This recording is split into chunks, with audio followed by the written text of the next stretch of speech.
At the edge of the galaxy, where Empire authority thinned to rumor and law, bent to whoever held the biggest blaster the Outer Rim worlds turned in their slow orbits. Dust planets, fuel depots, smuggler havens. Places where questions died in cantina smoke and credits bought silence faster than loyalty.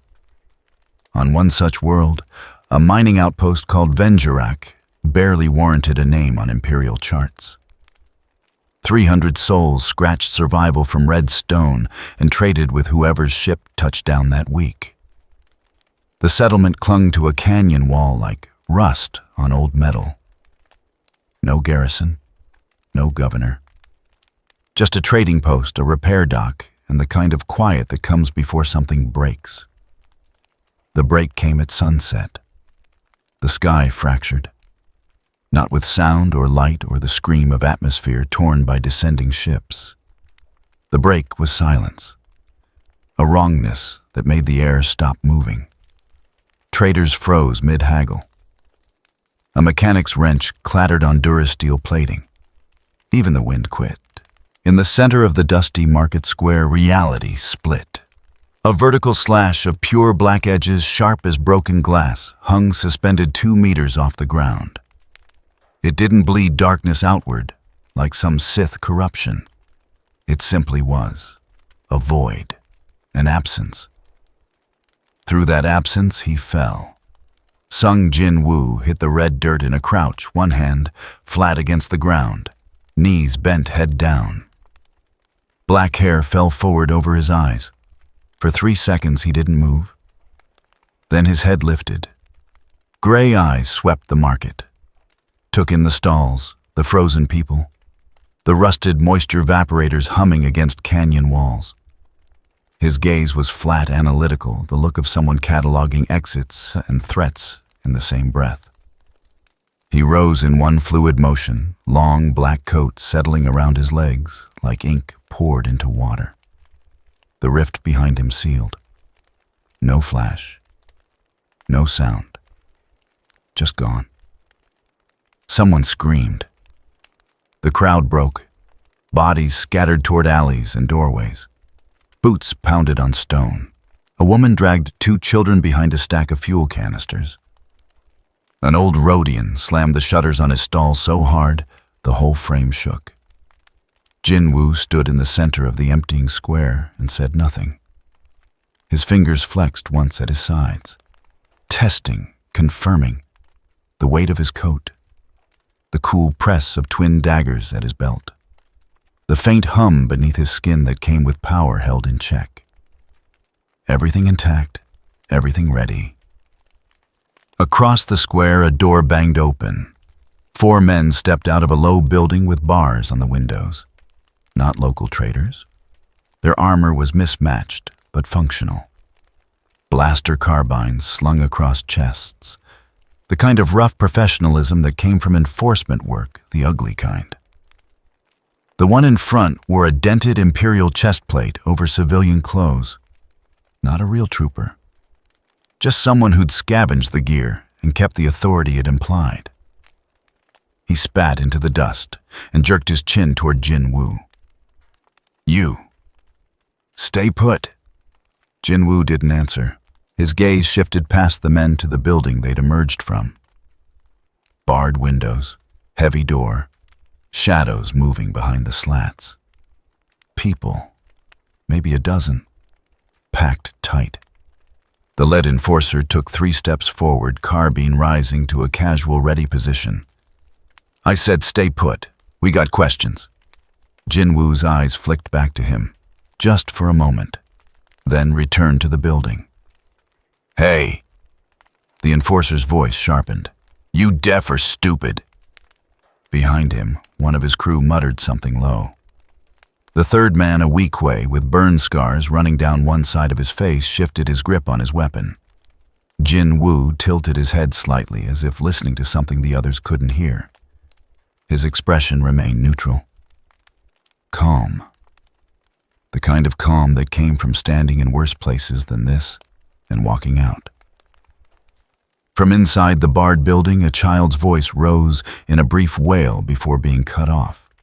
muffled, smothered. The enforcer grinned. Yeah, that's commerce, friend. Empire needs workers. We supply.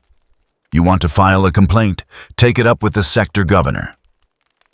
He let the carbine's barrel drop to point at JinWoo's chest.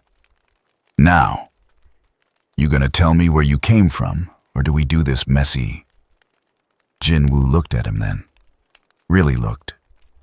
Gray eyes gone cold as deep space. When he spoke, his voice was quiet, flat. The kind of quiet that swallowed sound instead of making it. How many inside? The enforcer blinked. What? How many? The Weequay stepped forward, raising his blaster. Listen, you drifter piece of... He didn't finish.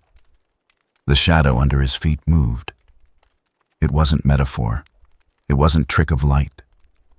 The shadow stretched, darkened, then rose. A shape of pure black pulled itself up from the ground, like something waking from deep water.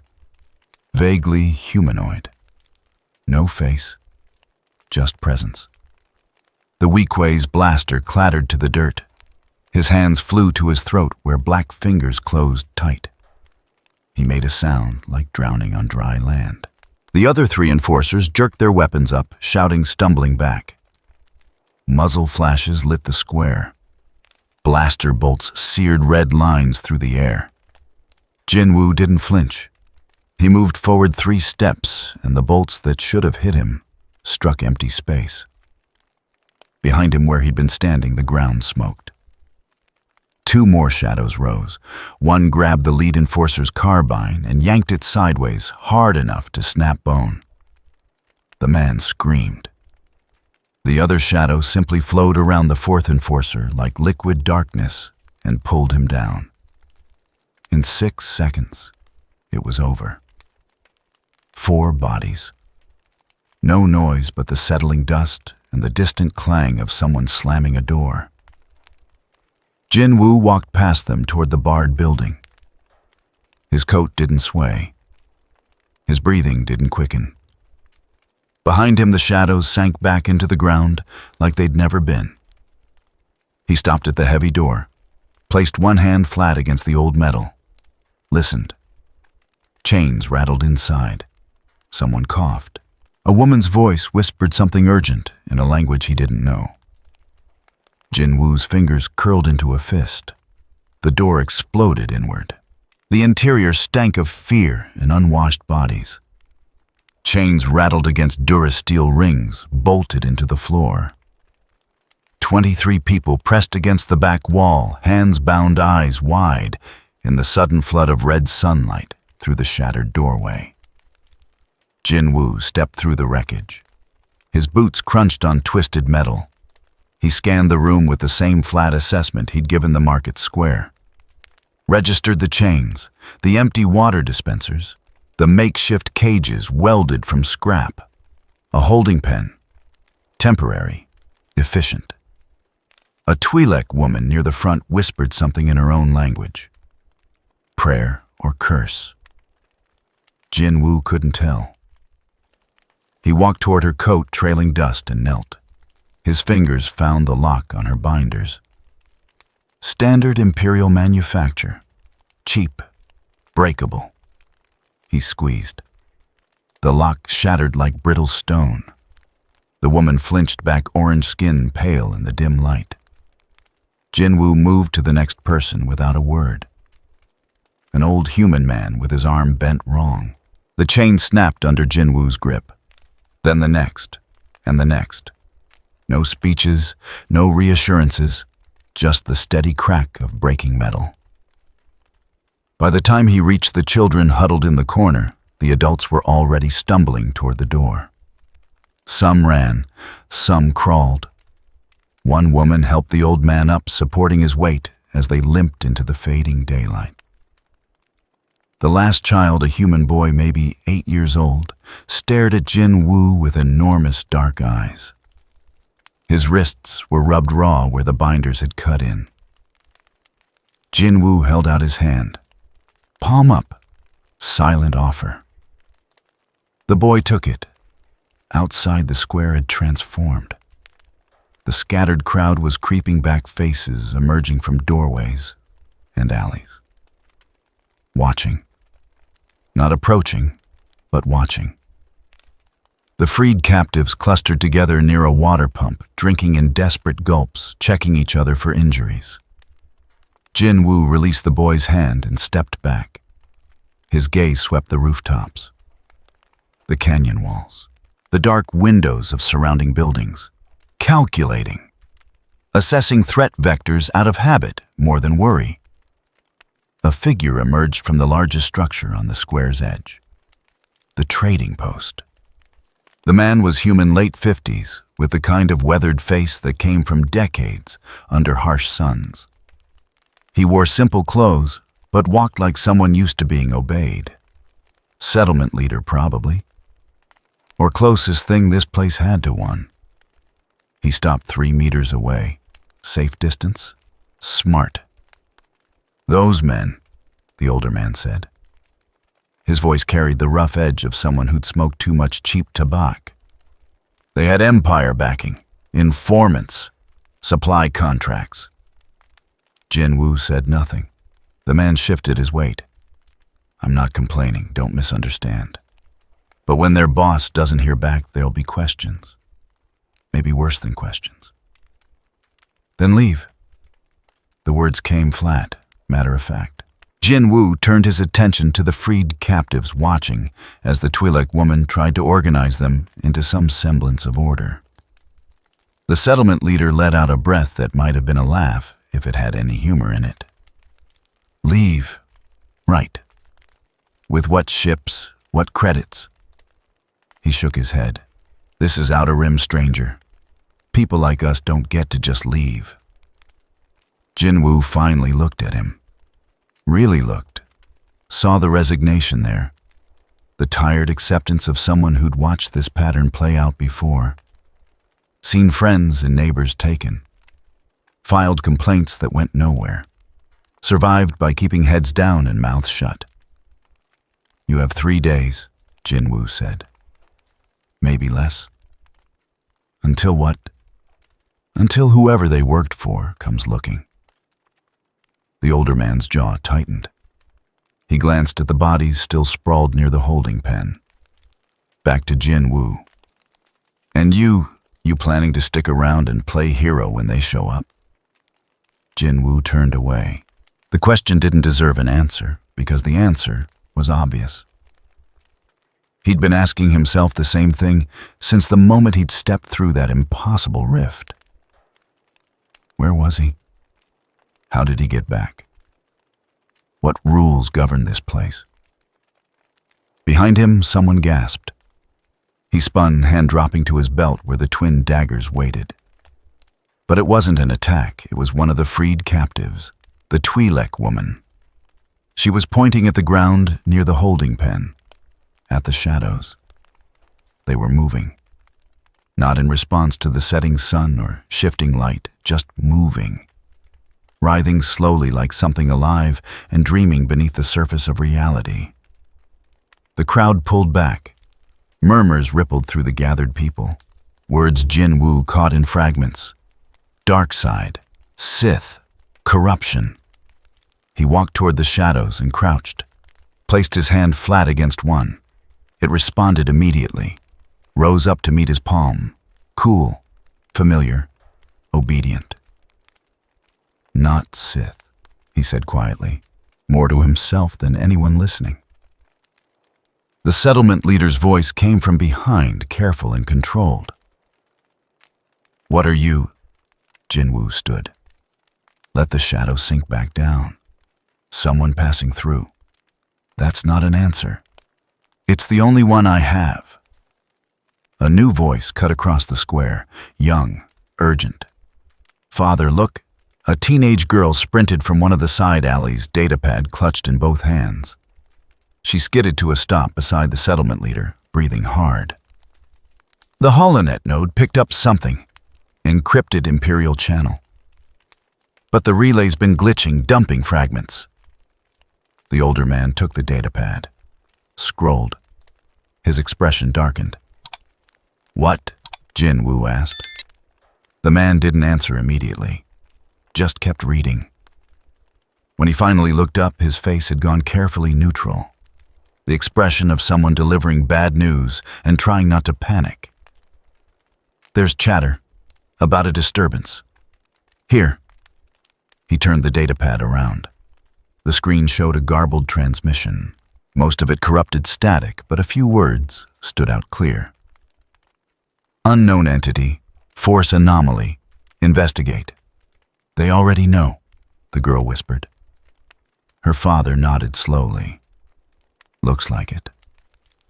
JinWoo studied the transmission. Didn't understand half the terminology, but recognized the pattern. Report filed. Response incoming. The same bureaucratic machinery that existed in his world, just wearing different words. "How long?" he asked. "Day. Maybe 2 if we're lucky, and they're coming from a distant sector." The settlement leader handed the datapad back to his daughter. "But if they scramble from somewhere close..." He didn't finish. Didn't need to. JinWoo turned back toward the freed captives. They'd moved away from the water pump now, clustering in small groups. Some were arguing in low voices about which direction to run. Others just sat in the dust, too exhausted or traumatized to process escape plans. The boy from before, the one with the raw wrists, stood apart from the others, still watching JinWoo with those enormous eyes. JinWoo walked over to him, knelt again to bring them eye level. "Can you walk?" he asked. The boy nodded. "Far?" Another nod. Smaller, less certain. JinWoo glanced back at the Twi'lek woman who'd been organizing people. "They need food, water, shelter until they can move." "We're not exactly swimming in supplies," the settlement leader said. But his tone had shifted. Less challenge, more calculation. "But yeah, we can manage something for a day or 2. "Good." JinWoo stood. His gaze tracked back to the canyon walls, to the darkening sky where the first stars were beginning to show. Somewhere up there, ships were moving. People were reading reports, deciding how to respond to an anomaly that shouldn't exist. He thought about the rift, about falling through into this place, about the shadows that answered his call, the same here as they had back home. Different world, same power. The settlement leader cleared his throat. "You really just passing through?" "Yes. Even though there's probably a patrol heading this way right now." JinWoo didn't answer. The silence stretched. "Right." The older man rubbed his face. "Well, if you're still here in the morning, we've got a mechanic who might know about some off-grid routes. Smuggler lanes. No guarantees, but better than wandering blind." It was an offer. Practical. Self-interested, but genuine. JinWoo gave a slight nod. Not agreement, just acknowledgement. The crowd began to disperse, people drifting back to whatever routines could be salvaged from an interrupted evening. The freed captives were led toward the trading post, where someone was setting up bedrolls and emergency rations. JinWoo remained in the square as full dark settled. The bodies of the enforcers had been dragged away, probably dumped somewhere outside the settlement. Evidence removed. Witnesses scattered. But not all of them. On a rooftop across the square, barely visible in the growing darkness, a small red light blinked. Recording device. Hologram capture, maybe. Someone had been watching. Someone was still watching. JinWoo stared at the light for 3 seconds, then turned and walked toward the trading post. Behind him, his shadow stretched long across the red dust. And in the deepest part of that shadow, something moved. Something that didn't match the shape of the man casting it.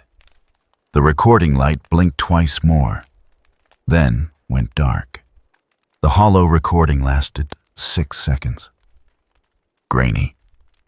Shot from a bad angle through atmospheric dust, but clear enough. A figure in black standing in Vengerak's market square. Shadows rising from the ground like ink spilled upward. 4 armed men collapsing without blaster fire touching them. The spacer who'd captured it sold the footage for 200 credits to a data broker on the next system over. The broker sold it for 500 to a freelance journalist who ran a fringe holonet channel. Outer Rim Node, they called it. Local news for local problems. Pirates. Tariff disputes. Shipping lane closures. And sometimes, when the footage was interesting enough, things that drew attention from people who preferred shadows to light. The post went live at 0400 station time. By 0600, it had been copied to 3 other nodes. By noon, someone with Empire credentials flagged it for review. By sunset, an encrypted packet dropped into the message queue of an inquisitorious field office 2 systems away. 3 days hyperspace travel from Vengerak on a moon so small it barely registered on navigational charts. A man sat in meditation. Kael Ventar had been many things. Padawan, knight, survivor. Now he was simply careful. Careful where he traveled. Careful who he spoke to. Careful to keep his lightsaber hidden and his connection to the Force muted to the barest whisper. The cave he'd claimed as shelter cut deep into gray stone. Cold. Quiet. No settlements within 50 kilometers. No reason for anyone to come here. Perfect. He sat cross-legged on bare rock, hands resting on his knees, breathing steady. The meditation came harder these days. The Force felt cluttered, clouded, like trying to see through smoke. The Emperor's shadow stretched across the galaxy, and everywhere it touched, the light dimmed. But Kael persisted, because giving up meant admitting the Jedi were truly gone. And he wasn't ready for that.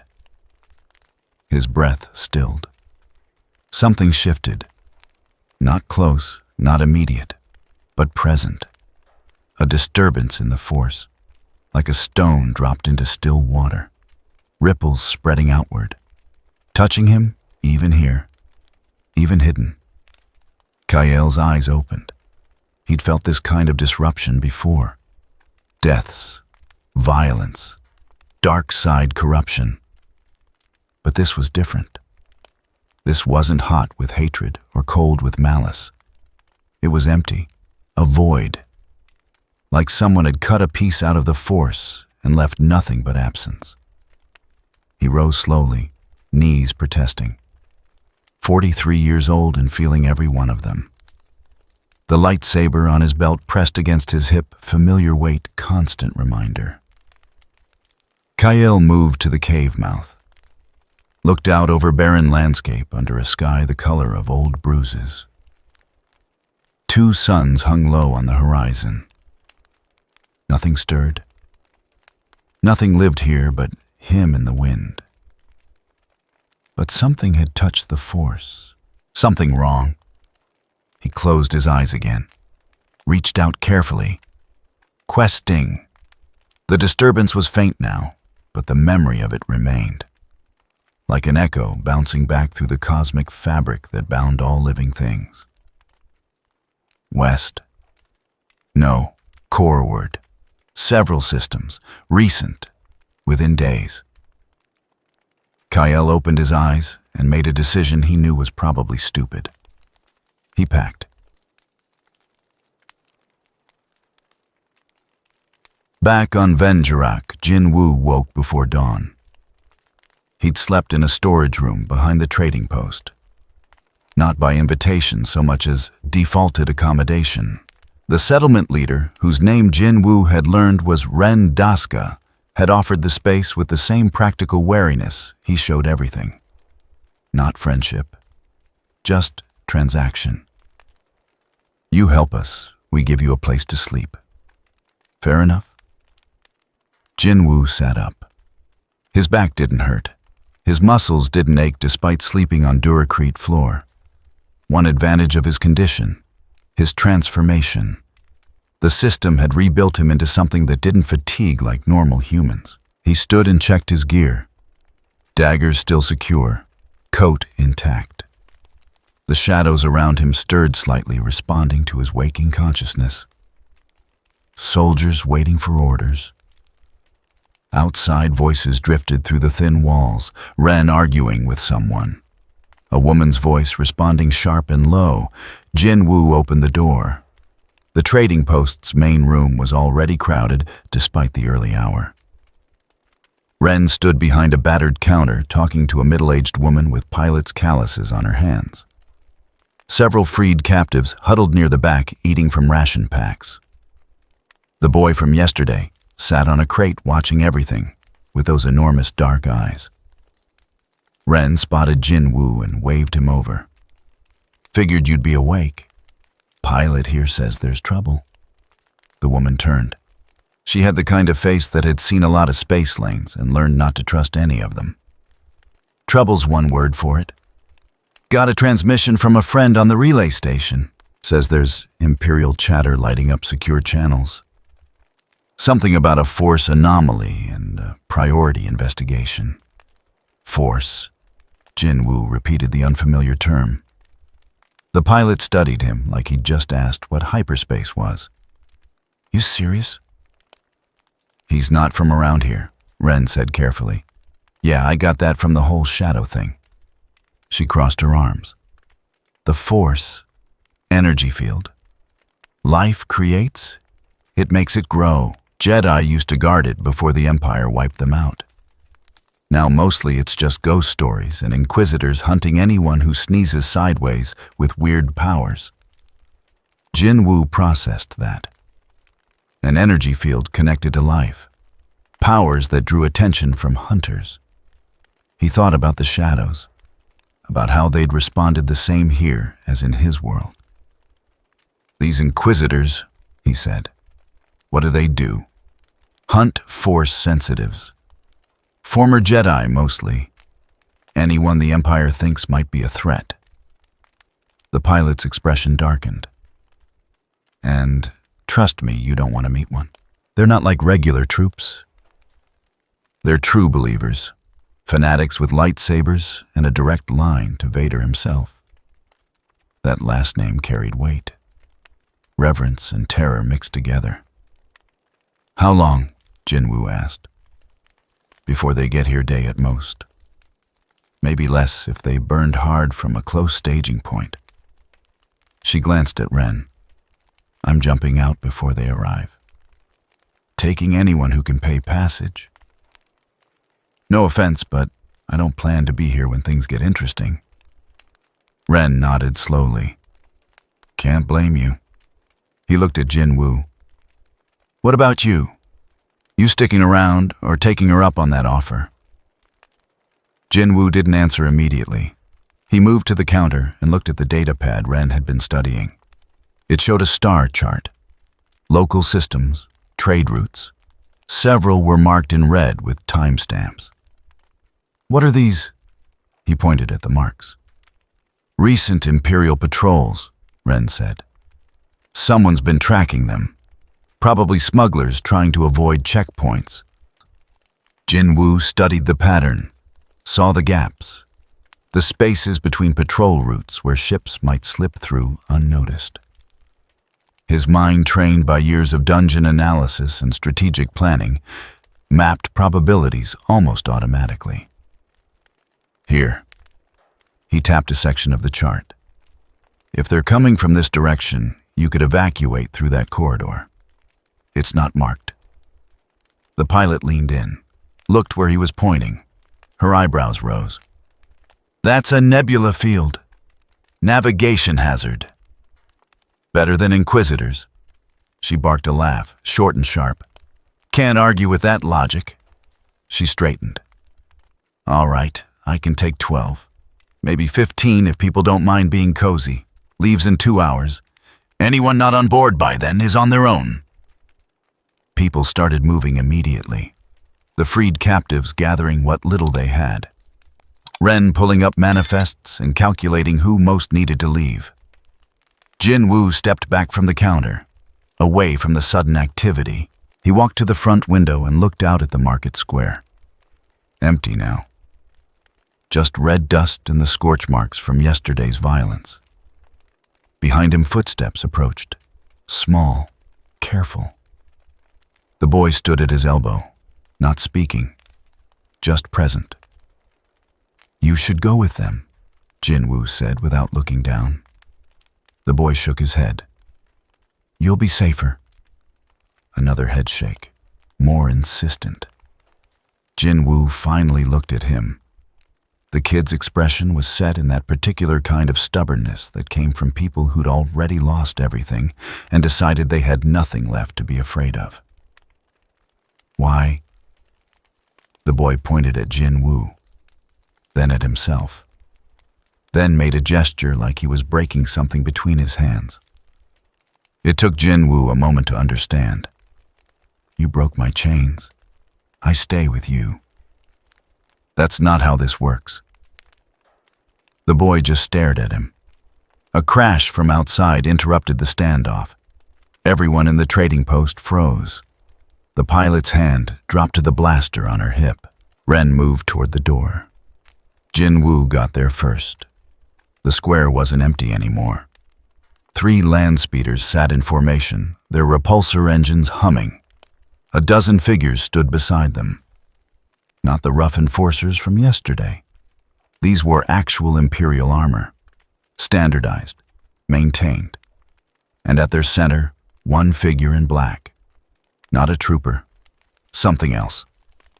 The figure's helmet turned slowly, scanning the buildings around the square. When its gaze settled on the trading post on the window where JinWoo stood, it stopped. For 3 seconds, neither moved. Then the figure raised one hand, not in greeting, in command. The troopers raised their blasters. "Down!" Ren shouted. JinWoo was already moving. He grabbed the boy and threw them both sideways as the first volley shattered the window. Last bolts tore through where they'd been standing, scorching the back wall. The pilot cursed loud and creative. "So much for 2 hours." JinWoo set the boy down behind the counter, met his eyes. "Stay." The kid nodded. JinWoo stood. His hand found the dagger at his belt. Around him, the shadows in the room darkened, deepened, started to move with purpose. Outside, the figure in black ignited a weapon. A beam of pure red light humming with barely contained energy. It raised the blade and pointed it at the trading post. The message was clear. "Come out, or we come in." JinWoo walked to the shattered window, stepped through without hesitation. Glass crunched under his boots. The troopers tensed. The figure in black tilted its head, studying him. When it spoke, the voice was filtered through the helmet. Mechanical, cold. "You are the anomaly." JinWoo said nothing. "The Empire has questions. You will answer them." Still nothing. The red blade hummed louder. "Resistance is unwise." JinWoo's fingers flexed at his sides. Behind him, through the broken window, he could hear Ren herding people toward the back exit. Good. Smart. He looked at the figure in black, at the troopers, at the speeders. Then he smiled. Small, cold. "All right," he said quietly. "Let's see what you've got." The shadows exploded outward. The shadows came fast, not creeping, not subtle. They erupted from the ground like something caged had finally been released. Black shapes with vaguely humanoid forms, no faces, just presence and purpose. They flowed around JinWoo in a wave, then split. Half surged toward the troopers, half moved to flank. The figure in black didn't flinch. It swept the red blade in a horizontal arc. The energy sword cut through 3 shadow soldiers in one motion. They dissipated like smoke and wind. But before the weapon completed its swing, 5 more rose to replace them. The troopers opened fire. Disciplined volleys, overlapping fields. The kind of trained response that came from actual military experience, not frontier thugs playing soldier. Last bolts punched through shadow forms. Some dissolved. Others simply reformed the energy passing through, without permanent damage. A trooper on the left flank screamed as darkness wrapped around his legs and pulled. He went down hard. His helmet cracked against stone. JinWoo moved. He crossed the distance to the nearest speeder in 4 strides. Fast. Faster than human normal. His hand caught the edge of the vehicle, and he vaulted over it, using the momentum to close on 2 troopers who'd broken formation. The first one didn't see him coming. JinWoo's dagger took him in the gap between chest plate and helmet. Clean. Final. The body dropped. The second trooper spun, blaster rising. JinWoo stepped inside the firing line, caught the weapon barrel, and twisted. Bones snapped. The trooper's finger was still on the trigger when JinWoo redirected the aim. The last bolt caught a 3rd trooper in the back. 8 seconds, 3 down. The figure in black moved then. It didn't run. It flowed. One moment standing 20 meters away.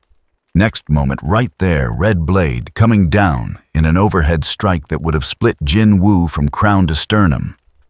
JinWoo wasn't there. He'd already triggered shadow exchange. The dagger in his hand became a reference point. A shadow soldier in the back line became a destination, and the space between collapsed into nothing. He reappeared behind the enemy formation, the world snapping back into focus with barely a ripple. The red blade struck empty air. Pavement cracked under the impact force. The figure's helmet turned. Tracking, searching. Interesting, it said. The mechanical voice held something new now. Not quite curiosity, assessment. It raised its free hand. JinWoo felt it before he saw it. Pressure. Invisible. Enormous. Like the air itself had solidified and was trying to crush him. His boots scraped against stone as he was pushed backward. Not fast, not violent. Just inexorable. Telekinesis. Had to be. The same power that Pilot had mentioned. The Force. He pushed back. Not with his body, with his will. Monarch's domain activated, and the shadows around him surged with new strength. They formed a wall, a barrier of pure darkness that caught the invisible pressure and held it. For 3 seconds, neither side gained ground. The figure tilted its head again. You resist. Good. The Empire rewards strength. It clenched its fist. The pressure doubled, tripled. The shadow wall cracked. JinWoo's knees bent slightly, boots digging furrows in the dust. Around them, the battle continued. Troopers firing into shadow soldiers, shadows dragging troopers down. The pilot's ship, somewhere behind the trading post engines, spinning up. Civilians running. JinWoo's jaw tightened. This wasn't working. Direct confrontation with this enemy was like trying to push back an ocean. Different kind of power. Different rules. Fine. Different approach. He released Monarch's domain. The shadow wall dissolved. The telekinetic pressure shot forward with nothing to resist it, and JinWoo let it take him. He flew backward, tumbling, coat snapping in the sudden acceleration. But mid-flight, he triggered shadow exchange again. The world hiccuped. He swapped position with a shadow soldier positioned directly behind the figure in black.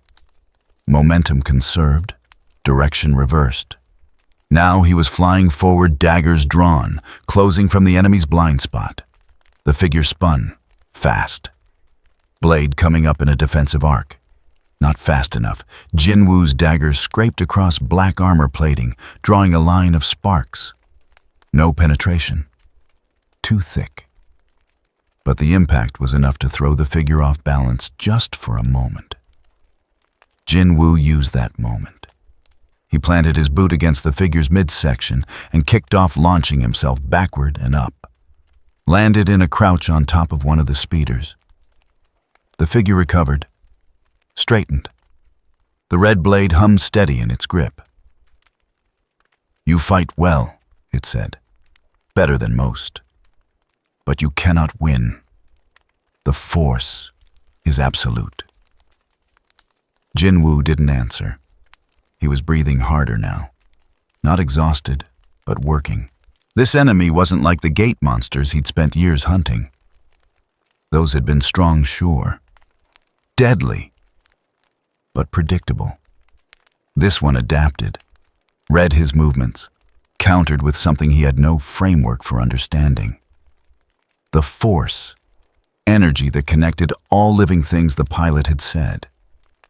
This figure could manipulate it, use it as weapon and shield, and JinWoo was starting to understand something important. His shadows didn't exist in the Force. They were outside it, adjacent to it. That's why the figure kept calling him an anomaly. To its senses, he probably looked like a hole in reality. Advantage and disadvantage both. The figure couldn't predict him through Force precognition. But it also meant he couldn't leverage that same energy. He was fighting blind against someone who could see. The remaining troopers had formed a firing line. 6 of them. Wounded, but functional. They opened up with sustained fire. Not at JinWoo, at the shadows. Smart. Target the soldiers, force him to defend or lose his assets. JinWoo made a decision. He whistled, sharp, single note. Every shadow soldier stopped mid-action, froze, then sank into the ground as one, disappearing like they'd never been. The troopers' fire cut off, uncertain, watching for the next attack. It didn't come. JinWoo stood alone on the speeder, coat settling around him, daggers loose in his grip, watching the figure in black. "Retreating?" the figure asked. "Or preparing something?" "Testing," JinWoo said quietly. "Testing what?" "How much you're worth." The figure went still. Then it laughed. The sound was wrong. Mechanical distortion couldn't quite hide the edge underneath. Anticipation, hunger. "I am 7th Sister, miss," it said. "Inquisitor of the Empire, servant of Lord Vader. And you, Anomaly, are now Imperial property." She raised her hand again. This time the telekinetic grab wasn't a push, it was a pull. JinWoo felt his body yanked forward off the speeder, flying through air toward the waiting red blade. He triggered shadow exchange mid-flight, swapped with a shadow soldier he'd deliberately left in reserve, tucked in the alley behind the trading post. Appeared there. Solid ground. Safe distance. In the market square, the Inquisitor stood with her blade extended, expecting a body to impale. Finding empty space instead. She turned, slow, deliberate. "Coward," she called across the square. "You run from strength." JinWoo stepped out of the alley, into view. "I'm not running." "Then face me." "I am facing you, just not on your terms." Her posture shifted. Tension, anger maybe. Hard to tell through the armor. "You think you have terms? The Empire decides terms. I decide them."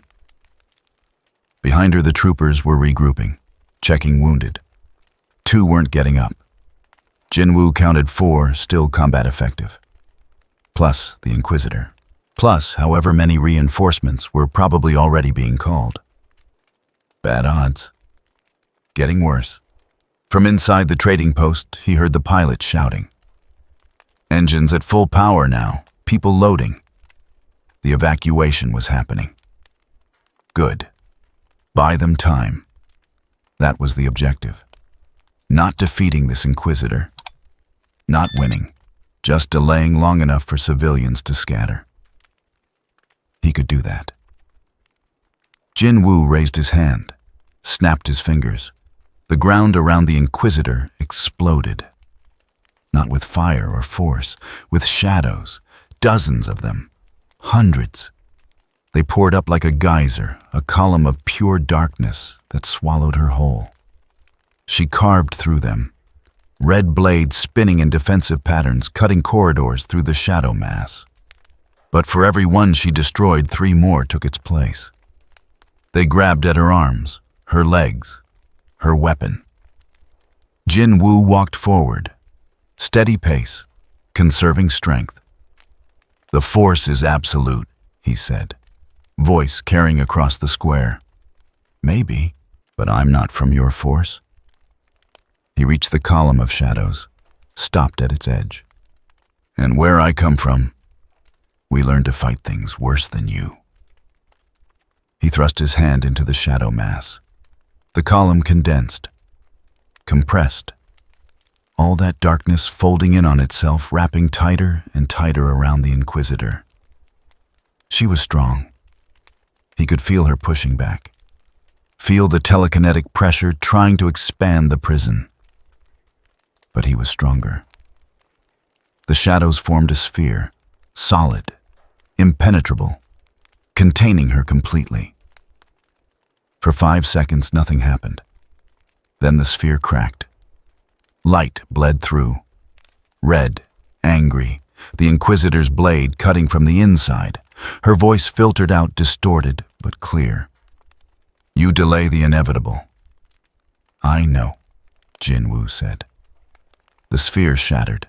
She burst free, blade-raised armor, scorched but intact. Her helmet had cracked. Through the gap, JinWoo caught a glimpse of pale skin and burning eyes. She looked at him, really looked. And for the first time, he saw something that might have been respect. "What are you?" she asked.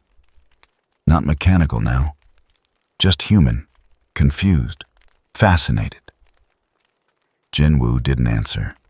He turned and ran, not toward safety, toward the canyon edge, toward the cliff where the settlement ended and 300 meters of empty air began. The Inquisitor followed. Of course she did. He'd counted on it. Behind them, the troopers tried to give chase. But the shadows JinWoo had left in reserve rose up. Blocking, harrying, buying seconds. JinWoo reached the cliff edge and didn't slow. He jumped. The wind caught his coat. The ground rushed up from below. He twisted mid-fall, looking back up. The Inquisitor stood at the edge, watching him drop. Her blade extinguished. Then she smiled. He could see it even from here. The expression of someone who had just realized this was going to be more interesting than expected. She stepped off the cliff. Didn't fall. Hovered. The force holding her suspended. She descended slowly, blade reigniting, following him down into the canyon darkness. JinWoo hit the ground 40 meters down. Landed in a crouch. Rolled. Came up running. Behind him, the Inquisitor touched down. Graceful, controlled. "You cannot escape," she said. "Not trying to," JinWoo replied. He was buying time, and up above, on the settlement plateau, he heard it. The sound he'd been waiting for. Ship engines, roaring to full burn, the pilot's transport lifting off, carrying the freed captives, carrying the boy, carrying everyone he'd fought to give a chance. The Inquisitor heard it too. Her head tilted up. Understanding dawned. "Clever," she admitted. JinWoo pulled both daggers, settled into stance. "Your move." She looked at him, at the cliff walls, at the narrow canyon that limited her mobility and sight lines, at the shadows already gathering in the dark places between stones. "We'll continue this conversation," she said. "Soon." Then she jumped. Straight up. Force-assisted leap that carried her back toward the plateau in one impossible bound. By the time JinWoo climbed back up, the square was empty. Speeders gone, troopers gone, inquisitor gone. Just dust and scorch marks and the settling quiet. Ren emerged from the trading post, cautious, checking for threats. "They left," he said. Stated the obvious because sometimes the obvious needed stating. "For now," JinWoo said. "That was an inquisitor. They don't just leave. She'll be back." JinWoo looked at the sky where the pilot's ship was just a bright dot climbing toward orbit. "But by then you'll be gone too." Ren studied him. "What about you?" JinWoo didn't answer immediately. He thought about the fight, about how the Inquisitor had adapted, about how he'd barely managed a stalemate, about the name she'd dropped, Vader. If she was this strong, what was her master like? "I need information," he finally said. "About this force, about the people who hunt it, about how to get home." "Can't help with the last one," Ren admitted. "But the rest, there might be someone who can." "Who?" "Old Hermit. Lives 2 systems over. Used to be something important before the Empire. Or so the stories say." Ren shrugged. "Might be worth a shot, if you can get there before she brings reinforcements." JinWoo looked at the empty square one more time, then nodded. "Show me." The coordinates Ren provided led to a moon that barely qualified as habitable. JinWoo stood in the cargo hold of a battered freighter, watching the gray sphere grow larger through the viewport. The pilot, a Duros named Vexen, who owed Ren a favor, hadn't asked many questions. Just took the coordinates, quoted a price, and jumped to hyperspace. Smart policy in Outer Rim. See less live longer. The journey had taken 30 hours. JinWoo spent most of it in meditation. Not the peaceful kind, the tactical kind. Reviewing the fight with the Inquisitor, analyzing what worked, what didn't, how to improve.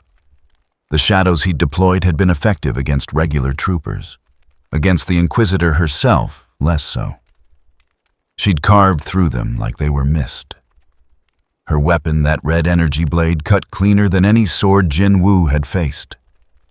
And her telekinesis had nearly crushed him, despite Monarch's domain. Different power system, different rules. Same problem he'd faced when first entering the system back home. Learn or die. He was very good at learning. "Coming up on landing zone," Vexen called from the cockpit. "You sure about this? There's nothing down there but rocks and bad weather." "I'm sure," JinWoo said. The freighter descended through thin atmosphere. Wind buffeted the hull. Below, gray stone stretched to every horizon. No vegetation, no water. Just endless barrens under a sky the color of old iron. Perfect place to hide. The ship touched down in a natural depression between 2 ridges. Engines powered down with a rattling wheeze that said this vessel had seen better decades. Vexen emerged from the cockpit. "I'll wait 48 hours. After that, you're on your own. Got other runs to make." JinWoo nodded. "Fair enough." He stepped down the ramp into cold wind that bit through his coat. The freighter's engines ticked as they cooled. Otherwise, silence. Deep, complete. The kind of quiet that came from places where nothing lived. Vexen leaned against the ramp. "Your contact's supposed to meet you." "Don't know," JinWoo admitted. "Ren just said someone's here who might have answers." "Might?" The Duros shook his head. "That's a long way to come for might." "It's what I have." Vexen studied him for a moment. "You're the one from Vengerak. The shadow thing." Not a question. JinWoo didn't confirm or deny. "Word spreading," Vexen continued. "Holonet's talking. People are calling you all kinds of names. Dark side user, rogue Sith, new force cult. He paused. Inquisitorius is offering a bounty. How much? Enough to buy a new ship, maybe two. Another pause. I'm not turning you in. Ren vouched for you, and I owe him. But you should know what you're walking into. JinWoo appreciated the honesty. Thanks for the warning. Yeah, well. Vex and pushed off the ramp. 48 hours. Be here or don't. Either way, I'm jumping out. JinWoo walked away from the ship, into the Barrens, following nothing but instinct and the coordinates Ren had marked. 3 kilometers northwest. A cave system. That's all the information he had. The wind picked up. Dust devils spun across stone. His coat snapped and billowed. He walked with steady purpose, conserving energy, eyes scanning for landmarks. After an hour, he found the first sign. A cairn. 5 stones stacked in deliberate arrangement. Marker. Someone had been here. Recently enough that wind hadn't scattered it. He followed the direction it pointed. Found another cairn 20 minutes later. Then another. Trail. Leading deeper into the highlands where the ridges grew taller and the wind screamed between narrow passages. JinWoo rounded a boulder the size of a transport and stopped. A man stood 30 meters away, watching him, waiting, human, middle-aged, simple robes the color of desert sand. No visible weapons, but JinWoo's instincts screamed warning anyway. This person was dangerous. Not in the obvious way. In the way that deep water looked calm. They stared at each other across stone and wind. The man spoke first. You're the disturbance. His voice carried clearly despite the distance. Calm, measured. The tone of someone who'd spent years learning to control every inflection. Disturbance, JinWoo repeated. In the Force. The man took 3 steps forward, still maintaining distance. 3 days ago, I felt something. A void where there should be presence. Death without the usual resonance. I thought perhaps a new weapon, or a particularly skilled assassin. Another step. But you're neither, are you? JinWoo's hand didn't move toward his daggers. Didn't need to. The shadows around him stirred slightly. Ready? Who are you? JinWoo asked. Kael Ventar. Once I was a Jedi Knight. Now I'm just someone trying to survive. Kael stopped walking. Studied JinWoo with an intensity that felt like being dissected. Your turn. Sung JinWoo. That's a name, not an answer. Fair point. JinWoo considered how much to reveal. Decided on partial truth. I'm not from here. I came through something. A rift. Don't know how. Don't know why. I'm trying to get back. Kael's expression didn't change, but something in his posture relaxed. Fractionally. A rift. In space. In reality. Silence. The wind filled it. Kael's eyes narrowed. Show me, he said finally. Show you what? Your power. The thing that makes you absent from the Force. Kael's hand moved to his belt. Not threatening, just resting near something hidden under his robe. I need to understand what I'm dealing with. If you're a threat, I'd rather know now. Reasonable. JinWoo could respect that. He raised his right hand, palm up, called. The shadow at his feet responded. Rose slowly, coalescing into humanoid shape, featureless, silent.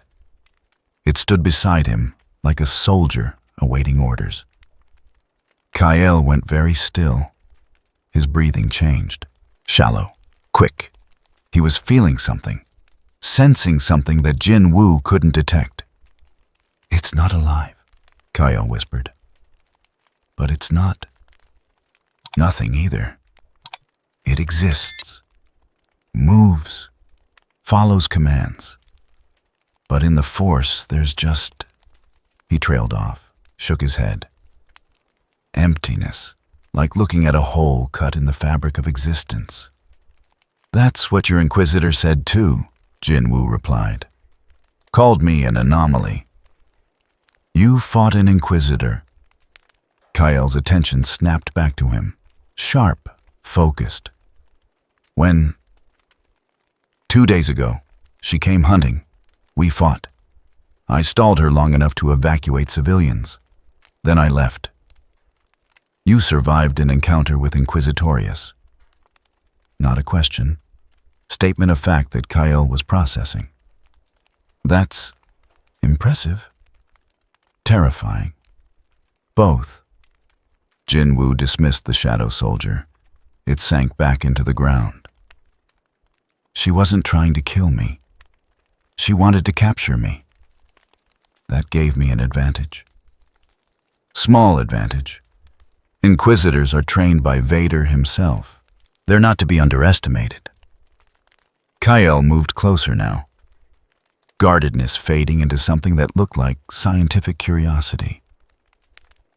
"If she identified you, she's already reported back. They'll send more, stronger, better prepared." "I know. And yet you're here instead of running." "Running where?" JinWoo met his gaze.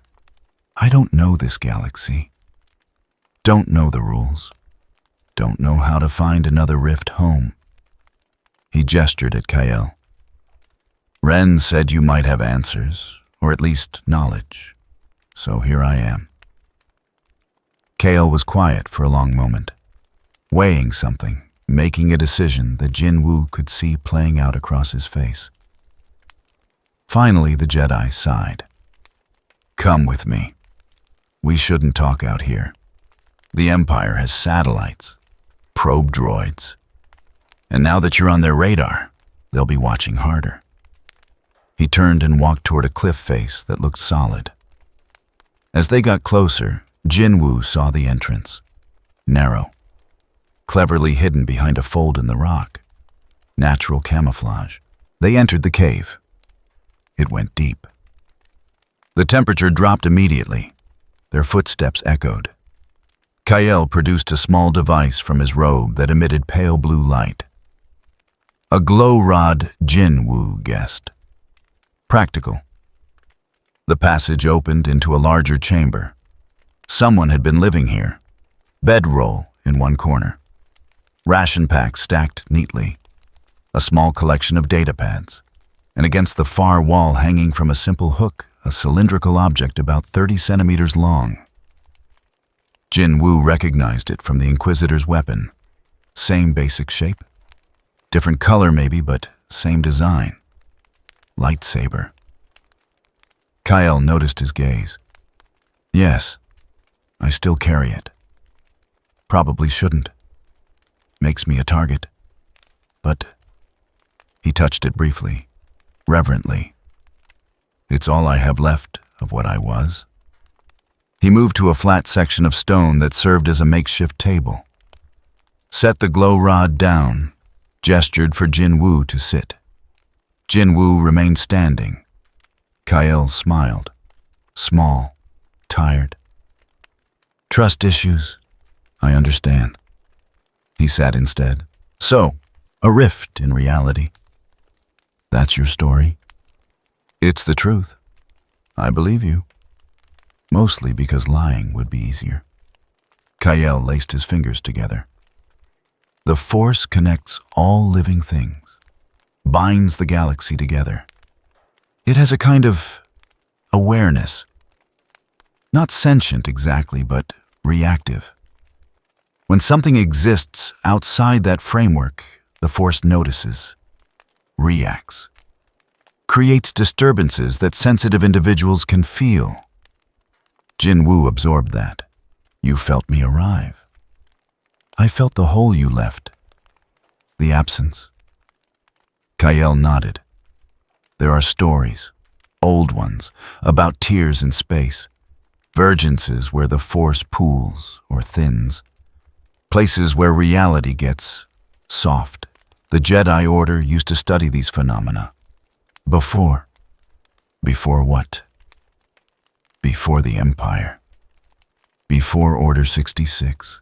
Before Palpatine declared himself Emperor and hunted us to extinction. Bitterness crept into Kyle's voice. We were guardians. Keepers of peace. And we failed. Most of us died. The rest scattered. Hiding like I am. But JinWoo understood loss. Understood what it meant to watch everything you knew burn. He'd lived through dungeons, breaking into his world. Watched people die. Been powerless to stop it. Until he gained power. These vergences, JinWoo said. Can they be found, created, found possibly? There are ancient temples, Sith strongholds, places saturated with force energy where the boundaries between realms might be thinner. Kyle paused. Created, that's beyond anything I know. Opening rifts in reality deliberately would require enormous power and knowledge. The kind the old Sith Lords might have possessed. Or the most learned Jedi Masters. Where are these temples? Kyle's expression grew cautious. Many were destroyed. Others are now Imperial installations, some lost to time. He stood, walked to his collection of datapads, selected one, brought it back. But there's one. Malachor, ancient Sith world, forbidden by both Jedi and Sith in the old days. If any place might hold answers about rifts and boundaries, it would be there. He activated the datapad. A hologram flickered to life. A planet. Dark. Surrounded by debris field. Malachor, Kyle said quietly. Where something terrible happened long ago. Where the Force itself was wounded. If you're looking for thin places in reality, that's your best chance. JinWoo studied the image. Felt nothing. No pull. No instinct. But it was a lead. More than he'd had before. How do I get there? Carefully. The Empire has it flagged as hazardous. Navigation warnings. Patrol routes that avoid the system. Kyle swiped the display. Coordinates appeared. But there are gaps, smuggler routes. If you're clever and lucky, you could reach it. And once I'm there, you're on your own. I've never been to Malachor. The Order forbade it before my time. All I have are coordinates and warnings. Kyle deactivated the datapad, held JinWoo's gaze. But I should warn you, if the Inquisitors learn you're heading there, they'll follow. Vader himself might come. That world has significance to the Sith. They won't let it be disturbed. Let them come, JinWoo said quietly. Kyle stared at him, seeing something, reading something in JinWoo's posture or tone, or the way shadows seemed to deepen around him.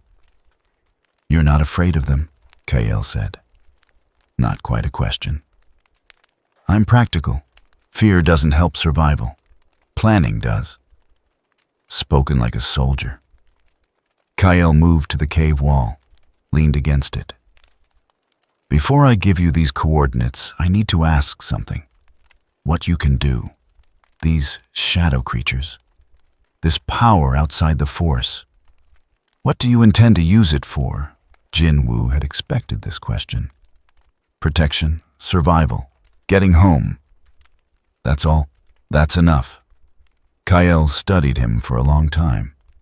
JinWoo let him look. Had nothing to hide.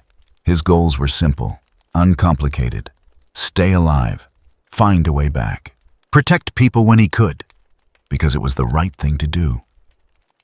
Finally, Kyle nodded. All right, I'll help you. But first, you need to understand what you're walking into. The Force isn't just power, it's temptation. The dark side offers strength, yes. Quick, easy, seductive. But it corrupts, consumes. Even now, hiding here, I have to be vigilant. One moment of anger, one moment of fear or hatred strong enough, and I could fall. He pushed off the wall, moved closer. Your power exists outside that framework, which means you're not bound by the same rules. But it also means you don't have the same safeguards. The Force has a balance, a will. It corrects. Kyle gestured at JinWoo. You're a free agent, accountable only to yourself. That's dangerous for you and everyone around you. JinWoo met his eyes. I know what I am, and I know my limits. I've been in darker places than this galaxy, fought worse things than your inquisitors, and I'm still standing because I don't let power make my choices. I make them. Silence stretched between them. Testing, measuring. Kyle broke it first. Fair enough. He returned to the data pads, selected several, copied data onto a blank chip, handed it to JinWoo. Coordinates to Malachor, navigation routes, what little information exists about the temple there. And one more thing. He reached under his bedroll, pulled out a small device. Comlink JinWoo recognized from seeing Ren use one. Take this. It's keyed to a secure frequency. If you need help, or if something happens, reach out. I can't promise I'll answer, can't promise I'll come running, but maybe it helps to know someone else is out there. JinWoo took both items. Why help me? You said yourself I'm dangerous. Because dangerous is relative. And right now the Empire is hunting you, which means they'll be distracted from hunting me. Practical reasons. Plus, Kale smiled. Genuinely this time. I'm curious. You're something new. Something the Force didn't predict. And maybe, just maybe, that's exactly what this galaxy needs. JinWoo pocketed the comlink and data chip. Thank you. Don't thank me yet. Malachor isn't a place people come back from. But if anyone has a chance of surviving it and finding what they need, it might be someone who exists outside all our rules. They stood there in the cave's dim light. Two people from different worlds, different paths, bound briefly by circumstance and mutual interest in staying alive. JinWoo turned to leave. One more thing, Kyle called after him. JinWoo stopped, looked back. Your shadows, they're pulled from the dead, aren't they? Enemies you've killed? JinWoo didn't answer immediately, then nodded once. Kyle's expression grew somber. Then you carry your battles with you, literally. That's a heavy burden, heavier than any lightsaber. I know, JinWoo said quietly, but it's mine to carry. He walked back through the cave, back into cold wind and gray stone. The freighter waited in the distance, engines still cooling Vex and probably sleeping in the cockpit. JinWoo pulled out the data chip, looked at it, then looked at the sky. Malachor, ancient, forbidden, dangerous, perfect. He started walking back to the ship. The Imperial Star Destroyer hung in orbit like a dagger pointed at the stars. Inside its command deck, Seventh Sister stood before a holographic display. Her armor had been repaired, the crack in her helmet sealed. But the memory of those shadows remained. Haunting, fascinating. She replayed the engagement footage for the third time. Watched the anomaly move. Watched him adapt. Watched him prioritize civilian evacuation over personal victory. Unusual. Most Force-sensitive targets fought to the death or ran immediately. This one did neither. He fought with purpose, strategy. Like he'd been a soldier before, whatever made him what he was now. "Sister." The voice came from behind her. Deep, mechanical, unmistakable. Seventh Sister turned and dropped to one knee immediately. "Lord Vader?" Darth Vader stepped into the holographic light. His breathing filled the space, steady, rhythmic. The sound of a man kept alive by machinery and will alone. His cape settled around him like pooled darkness. "Rise," he commanded. She stood, kept her gaze respectfully lowered. Meeting Vader's eyes directly was a mistake people rarely got to repeat. "Your report indicates an anomaly," Vader said. "Elaborate." Seventh Sister gestured at the display. The footage began again. Target designation unknown. Human male, mid-20s. Demonstrated abilities inconsistent with any documented Force discipline. He commands shadows, literal shadows. They rise from darkness, take physical form, and follow his orders. My precognition couldn't track him. My Force sense reads him as absence, a void. Vader watched the footage, silent, his breathing the only sound. "You engaged," he stated. "Yes, my lord. Initial confrontation in Vengerak settlement. Target displayed tactical awareness, used shadow constructs to delay while evacuating civilians. When I applied pressure, he retreated strategically rather than commit to decisive combat." "You allowed him to escape?" The words were flat, emotionless, which made them more terrifying than any shouted accusation. Seventh Sister's jaw tightened behind her helmet. "He used an ability similar to teleportation, instantaneous displacement. By the time I neutralized his shadow constructs and pursued, he'd created enough distance to board a transport off-world." "You tracked this transport?" "To a moon in the Gavith system. He met with an individual our records identify as Kyle Ventar, former Jedi Knight, presumed survivor of Order 66. Vader's breathing changed, deepened, interest. "Ventar. We believed him dead. He's been hiding well, my lord. No Force signature, no contact with known Jedi sympathizers. Living in complete isolation on an uninhabited moon. And now this anomaly has found him." Vader stepped closer to the display, studied the frozen image of JinWoo standing in the dust. "What did they discuss?" "We don't know. No surveillance assets on that moon. But the anomaly departed after 3 hours. Jumped to hyperspace on a trajectory toward the Atravis sector." Atravis. Vader turned that over. Sparse Imperial presence, multiple contested systems, easy to disappear. He paused. "Or reach Malachor." Seventh Sister blinked. "My lord." Ventar was a scholar, specialized in ancient sites, Force vergences. Vader's breathing quickened slightly. Excitement. Or anticipation.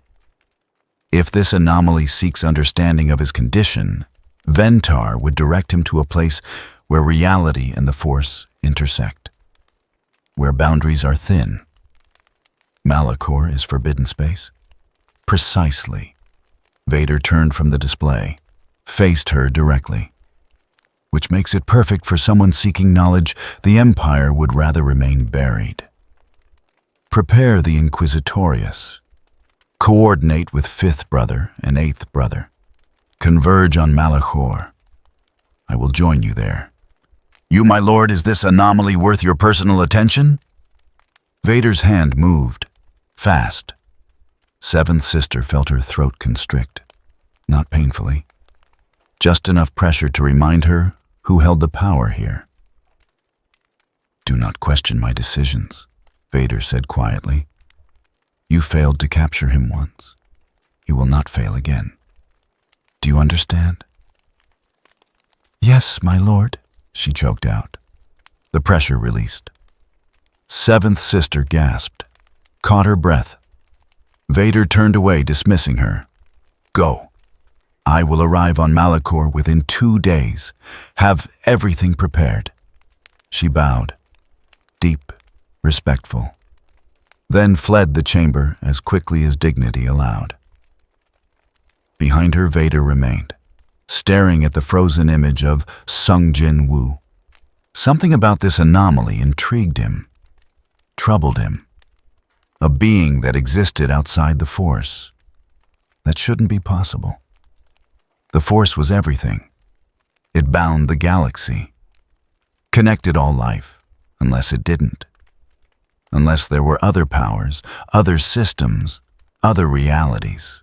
The Emperor would want this anomaly captured, studied, perhaps turned into a weapon, and Vader would deliver. That was his function, his purpose. But first, he wanted to test this anomaly himself. Wanted to see if something truly existed beyond Palpatine's understanding, beyond the Force. Because if it did, that changed everything. JinWoo felt the shift before he saw it. He'd been traveling for 18 hours. Vexen had dropped him at a way station where he'd arranged passage on a cargo hauler heading coreward. The ship, a battered YT model freighter, carried grain and asked no questions as long as credits cleared. JinWoo sat in the cargo hold among stacked crates, meditating, conserving energy. The crew left him alone, which suited everyone. But something had changed. He couldn't articulate what. Just a sense, an intuition honed by years of dungeon hunting. The feeling of being watched, tracked. Prey recognizing the predator's attention. He opened his eyes. The cargo hold looked the same. Dim lighting, humming engines. The faint vibration of hyperspace travel. But the shadows in the corners seemed darker now. More aware. His own shadows stirred in response. Nervous, ready. Footsteps on the deck above. Heavy boots. More than the crew's usual patrol pattern. JinWoo stood, moved to the ladder leading up, climbed quietly. The main corridor was empty, but voices drifted from the cockpit, raised, arguing. Didn't sign up for this. Nobody's asking what you signed up for. Imperial override. We comply or we burn. Over one passenger. What did he do? Doesn't matter. Check the hold. Find him. Keep him secured until the patrol boards. JinWoo pulled back from the ladder. Analyzed. The Empire had found him. Either traced his route or predicted his destination. Either way, the net was tightening. He descended back into the hold. Moved to the starboard hatch. Emergency airlock. Designed for cargo jettison. Not for personnel, but it would work. He placed his hand on the control panel. Looked at the coordinates Kale had given him. Malachor was still 2 jumps away. If the Empire boarded this ship, they'd take him. Imprison him. Study him. Or kill him. Neither option acceptable. JinWoo made his decision. He opened the airlock override. Red lights flooded the hold. Alarms shrieked. Boots thundered on the deck above. What the hell is he doing? JinWoo stepped into the airlock, sealed the inner door, heard pounding from outside, shouting. The crew trying to stop him. Too late. He triggered the outer door. Space roared in. Vacuum screamed. He was pulled out into the void between stars. The cold hit first. Absolute. Paralyzing. Then the pressure, or lack of it. His lungs tried to exhale. His blood tried to boil. He activated Monarch's domain. The shadows erupted around him, forming a shell, a cocoon of pure darkness that sealed him from vacuum's kiss. Not airtight, not perfect, but enough. Buying seconds. He couldn't breathe, couldn't last long. But he didn't need long. Below him, the freighter dwindled. Above, stars burned cold and distant. And there, approaching from spinward, 3 Imperial patrol ships. Sleek, fast, hunter-killers designed for intercept. JinWoo pulled a shadow soldier from reserve, commanded it to expand, thin out, become a surface for reflected light, camouflage, not invisibility, but close enough in the vastness of space.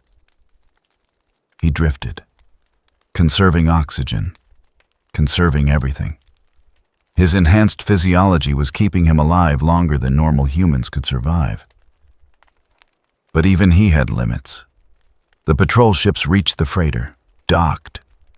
He watched through the shadow veil as armored figures boarded, saw the crew comply, saw them point toward the empty hold. Confusion, argument. The patrol searched, found nothing. One of the patrol ships detached, began scanning the surrounding space. Methodical, professional, looking for debris, life signs, anything. JinWoo remained perfectly still. Let momentum carry him, becoming another piece of cosmic flotsam. The patrol ship passed within 200 meters. So close he could see the pilot through the viewport, see them check instruments, see them shake their head and move on. They searched for 20 minutes, then gave up, rejoined the formation, jumped to hyperspace. Silence returned. True silence. The kind only space offered. JinWoo floated alone in the dark. His air was almost gone, his body screaming for oxygen, the shadows keeping him alive but couldn't provide what he didn't have. He reached into his coat, found the comlink Kale had given him, pulled it out, activated it with numb fingers. "Kyle," he transmitted, voice barely a whisper. "Need extraction. Sending coordinates." He switched to the distress beacon function, let it pulse his location, then let the comlink drift from his hand. Consciousness faded. The cold went from painful to distant. The stars blurred. His last thought before darkness took him was tactical. Clear. If he died here, the Empire won. And he'd made a promise to himself long ago. Never lose.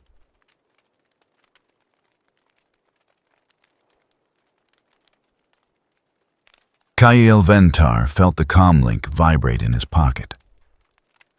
He was in meditation when it happened. Deep focus, reaching out through the force for any sign of disturbance. The galaxy felt wrong lately, churning, like something large was moving beneath the surface. The vibration broke his concentration. He pulled the comlink out, checked the display. Emergency beacon, JinWoo's signature. Coordinates appeared, a location in open space. Between systems, no stations, no habitable worlds nearby. "Damn," Kale muttered. He shouldn't help.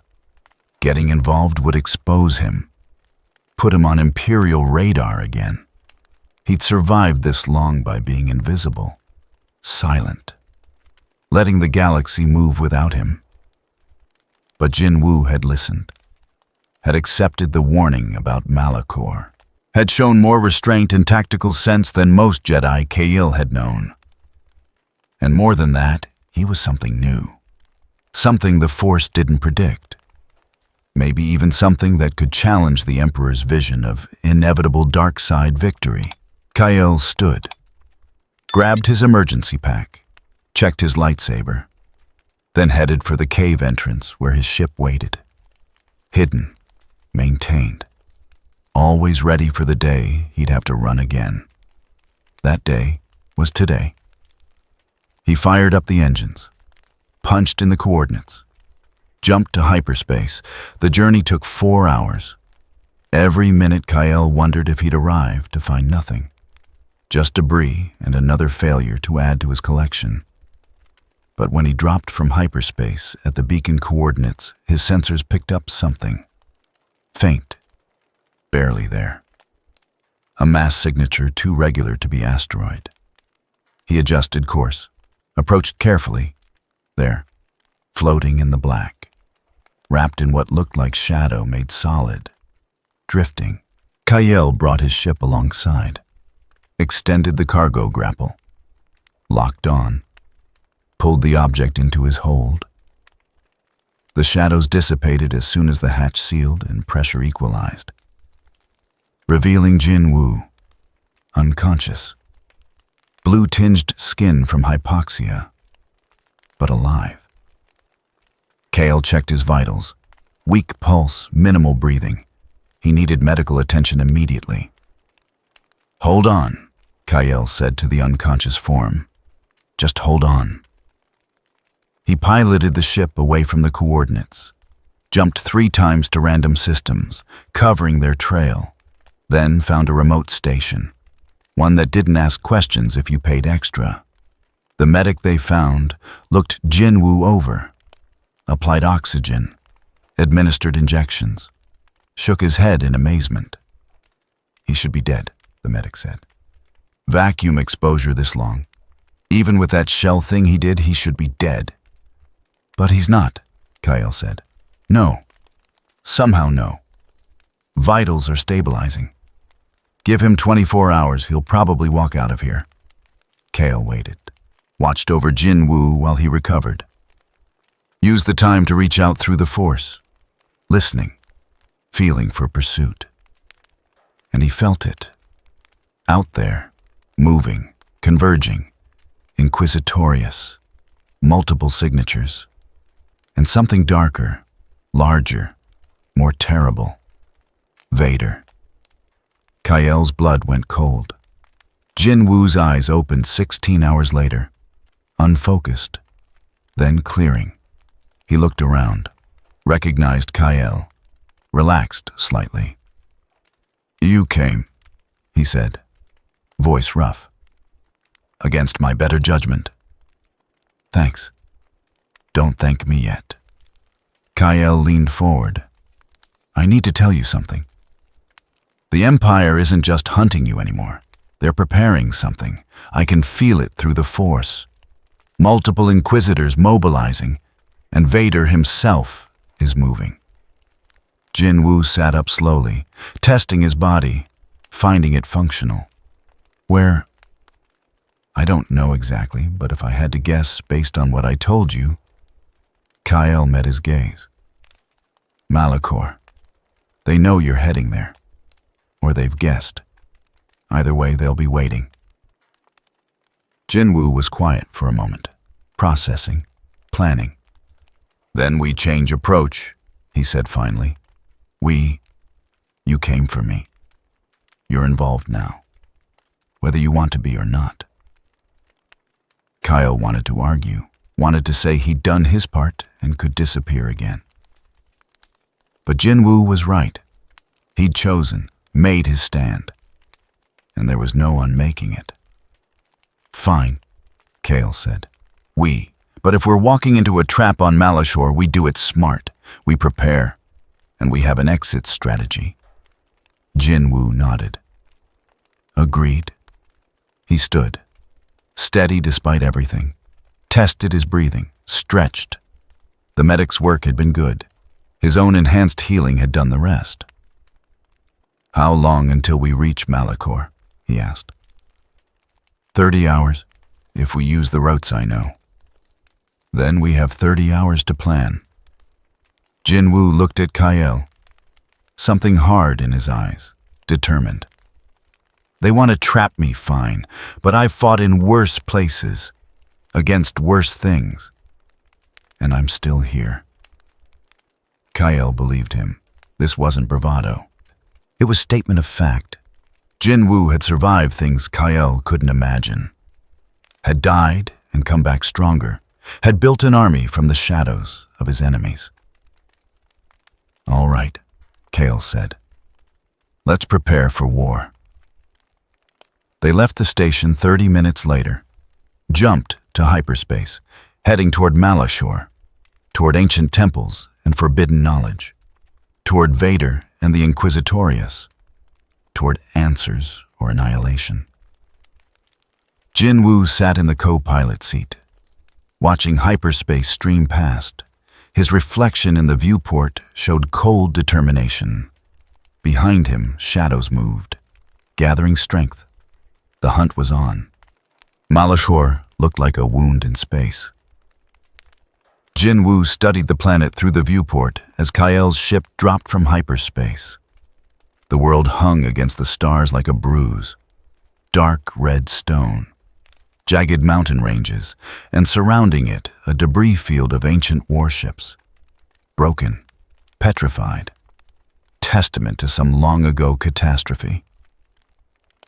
"That's cheerful," JinWoo said. Kyle didn't respond immediately. His hands were tight on the controls, eyes fixed on the navigation display where multiple red indicators flashed warnings. Hazardous approach, unstable orbits, Imperial patrol routes marked in threatening proximity. "The battle happened thousands of years ago," Kyle said finally. "Jedi and Sith, fighting over a superweapon. Both sides lost. The weapon fired, turned everything within range to stone. Ships, people. The planet itself was scarred." JinWoo absorbed that, looked at the frozen warships drifting past. Some still showed scorch marks, battle damage preserved for millennia, a graveyard that never decayed. And the temple, on the surface, built into the largest mountain range. The weapon was there, or what's left of it. Kyle adjusted course, threading between debris. The Jedi Order forbade anyone from coming here. Too dangerous, too dark. But if you're looking for places where reality is thin, where the Force was damaged enough to leave scars... He trailed off. Didn't need to finish. "How long before the Empire arrives?" JinWoo asked. "They might already be here, waiting. But if we're lucky, they're still en route." Kyle pulled up a surface scan, highlighted a landing zone. "There. Canyon entrance. We can set down out of sight. Approach the temple on foot. And if they're already here, then we adapt, quickly." The ship descended through thin atmosphere. Wind battered the hull. Turbulence from the planet's damaged magnetic field. Everything about this place screamed wrongness, like a wound that never healed properly. They landed in a narrow canyon between two cliff faces. The stone was dark, almost black, with veins of red crystal running through it like frozen blood. No vegetation, no water. Nothing lived here. JinWoo stepped down the ramp. The air tasted metallic, sharp. His breath misted despite the lack of cold. Around him, shadows seemed darker than they should be, deeper, like the planet itself was drinking light.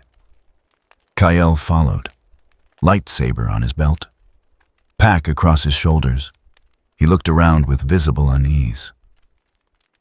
"You feel it?" he asked. "Feel what? The Force here. It's wrong, twisted, like scar tissue that never properly healed." Kyle closed his eyes, reached out, then flinched. "There's pain here, thousands of years old, still echoing." JinWoo didn't feel that. couldn't sense the force the way Kale did. But he felt something else. A heaviness. Pressure that wasn't quite physical. His shadow stirred restlessly, responding to whatever saturated this place. "Which way?" he asked. Kyle pointed north, where the canyon walls rose into jagged peaks. "Temples that way. 3 kilometers, maybe 4. The terrain will slow us down." They started walking. The canyon floor was littered with debris, ancient armor, broken weapons. Some looked Jedi, others darker, more aggressive design. All of it turned to stone, petrified by whatever weapon had fired here. JinWoo stepped around a frozen figure, human once, caught mid-scream, now just a statue of agony. "What kind of weapon does this?" he asked quietly. "A Sith one, designed to kill everything. No discrimination, no mercy." Kyle's voice was grim. They called it a mass shadow generator. It manipulated gravity, crushed ships, pulled them from orbit, and anyone caught in the field when it fired. He gestured at the statues. JinWoo understood. Instant petrification, death frozen in time, a weapon that didn't just kill, it preserved the killing, made it eternal. They walked in silence after that. The canyon walls grew taller, the path narrower. Shadows pooled in places the planet's sun never reached. JinWoo felt his power responding, growing stronger, fed by whatever darkness saturated this world. After an hour, they reached the temple entrance. It was carved into the mountain itself, massive, ancient. The architecture was angular, aggressive, all sharp edges and geometric precision. Definitely Sith work. JinWoo had seen enough dungeons to recognize when a place was designed to intimidate. The entrance was open, a yawning mouth of black stone leading down into darkness. Kyle stopped. "We should scout first. Make sure they're already here." JinWoo interrupted. "How do you know?" JinWoo pointed at the ground near the entrance. Fresh marks in the dust, boot prints, multiple sets, recent, within hours. Kyle cursed softly, pulled his lightsaber free, didn't ignite it yet. Empire or Inquisitors, does it matter? Fair point. Kyle studied the entrance, the darkness beyond. We could wait. Find another way in. No time. They know we're coming. Waiting just gives them more opportunity to prepare. JinWoo moved toward the entrance. We go in. Deal with whatever's waiting. Get what we came for. You make it sound simple. It's never simple, but it's straightforward. Kyle wanted to argue. JinWoo could see it in his expression. The Jedi training that said patience, caution planning. But they were out of time for patience. And JinWoo had learned long ago that sometimes you had to walk into the trap because going around it just meant walking into a different trap. Stay close, Kale said finally. And if things go wrong, they will. Don't do anything stupid. JinWoo smiled. Small, cold. Define stupid. They entered the temple. The darkness swallowed them immediately. Complete. Absolute. JinWoo's eyes adjusted quickly. Enhanced vision. But even he struggled to see more than a few meters ahead. Kyle ignited his lightsaber. Blue light flooded the passage, casting harsh shadows that danced across walls covered in ancient script. Sith language. JinWoo couldn't read it, but he recognized power when he saw it. These weren't just words. They were warnings, threats, promises of what awaited those who trespassed. The passage sloped down. They descended into the mountain's heart.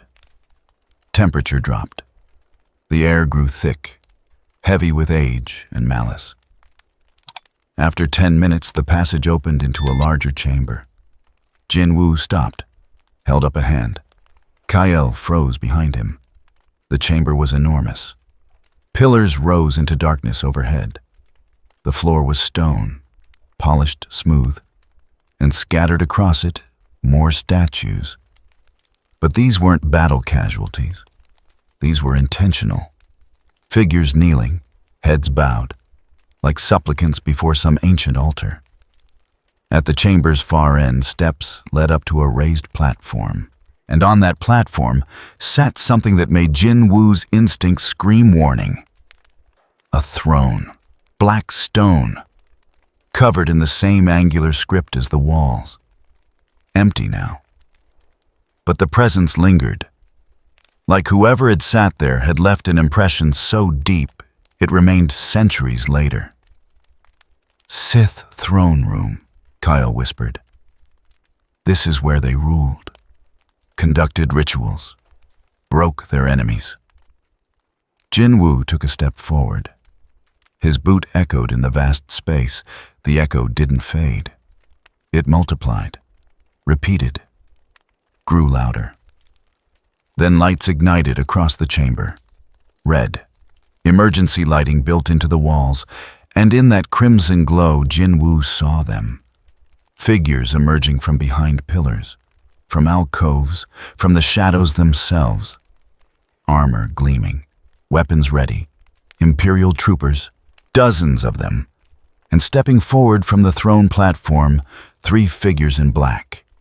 Inquisitors, 7th sister in the center, her helmet repaired, blade already ignited, red light humming. To her left, a larger figure, broader, male. 5th brother, if JinWoo remembered the names correctly. He carried a double-bladed spinning lightsaber. The weapon rotated slowly, menacing. To her right, a leaner figure, nimble, predatory. 8th brother. His blade was single, but the way he held it suggested expertise. Anomaly. 7th sister called across the chamber. Her voice echoed. You're predictable. We've been waiting. JinWoo didn't answer. He was counting, tallying assets. 30 troopers, 3 inquisitors, confined space, limited exits, bad odds. Standard Tuesday. Kyle stepped up beside him, lightsaber raised. Last chance to run, he muttered. Not really my style. Figured. 7th sister tilted her head.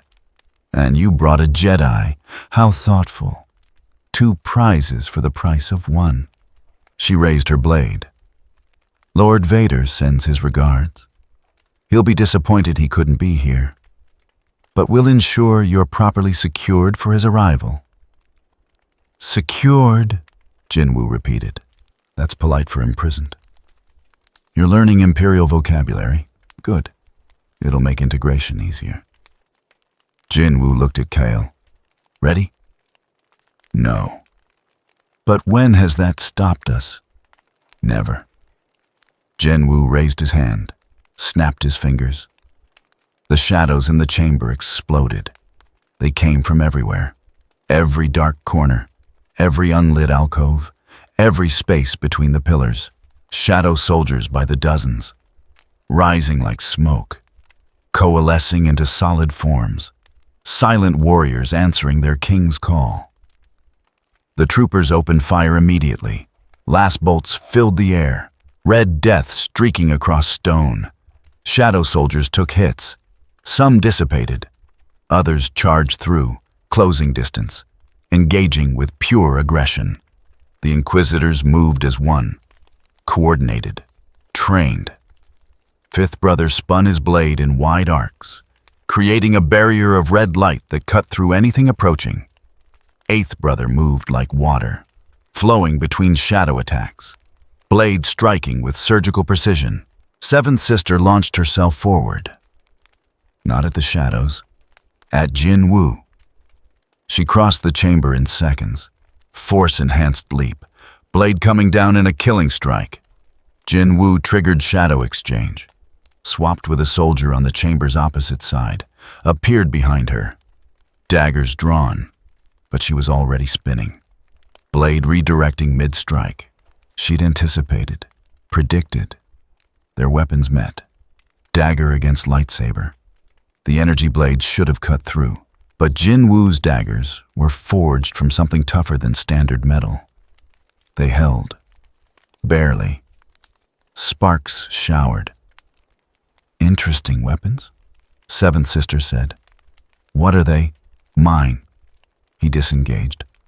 Rolled left. Came up throwing. 3 shadow daggers materialized mid-throw. Projectiles of compressed darkness. She deflected 2. The third caught her shoulder plate, punched through. Drew first blood. She looked at the wound, back at him, and laughed. You can hurt me. Good. This would be boring otherwise. She attacked again, faster, more aggressive. Her blade wove patterns in the air. Defense and offense combined.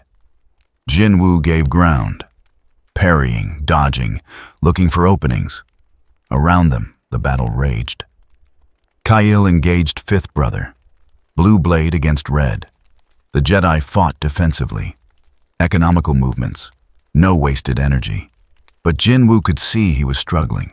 Fifth brother was larger, stronger. Each clash drove Kyle back. Eighth brother hunted the shadow soldiers. His blade darted like a striking snake. He'd figured out the pattern. Target the shadows maintaining formation, break the structure, force them to reform. Smart, dangerous. JinWoo needed to change the equation. He whistled. Sharp. 2 notes. Every shadow soldier stopped attacking, pulled back, reformed into a single mass behind him. The troopers stopped firing, uncertain. The inquisitors regrouped, circling. Giving up already, Seventh Sister taunted. Changing tactics. He thrust both hands forward. The shadow mass launched. Not as individual soldiers, as a wave. A tsunami of darkness that crashed across the chamber like liquid night. It swallowed troopers, engulfed pillars, rose to the ceiling in a roaring wall of pure black. The inquisitors carved through it. Their blades cut corridors. But the shadows flowed around the gaps, reformed, pressed forward with relentless pressure. JinWoo ran, not away, toward the throne platform, toward the steps leading up. Kyle saw, understood, covered him. The Jedi moved to block fifth brother, engaged, bought seconds. JinWoo reached the platform, climbed. At the top he turned. The chamber below was chaos, shadows and light, red and blue, troopers firing blindly into darkness.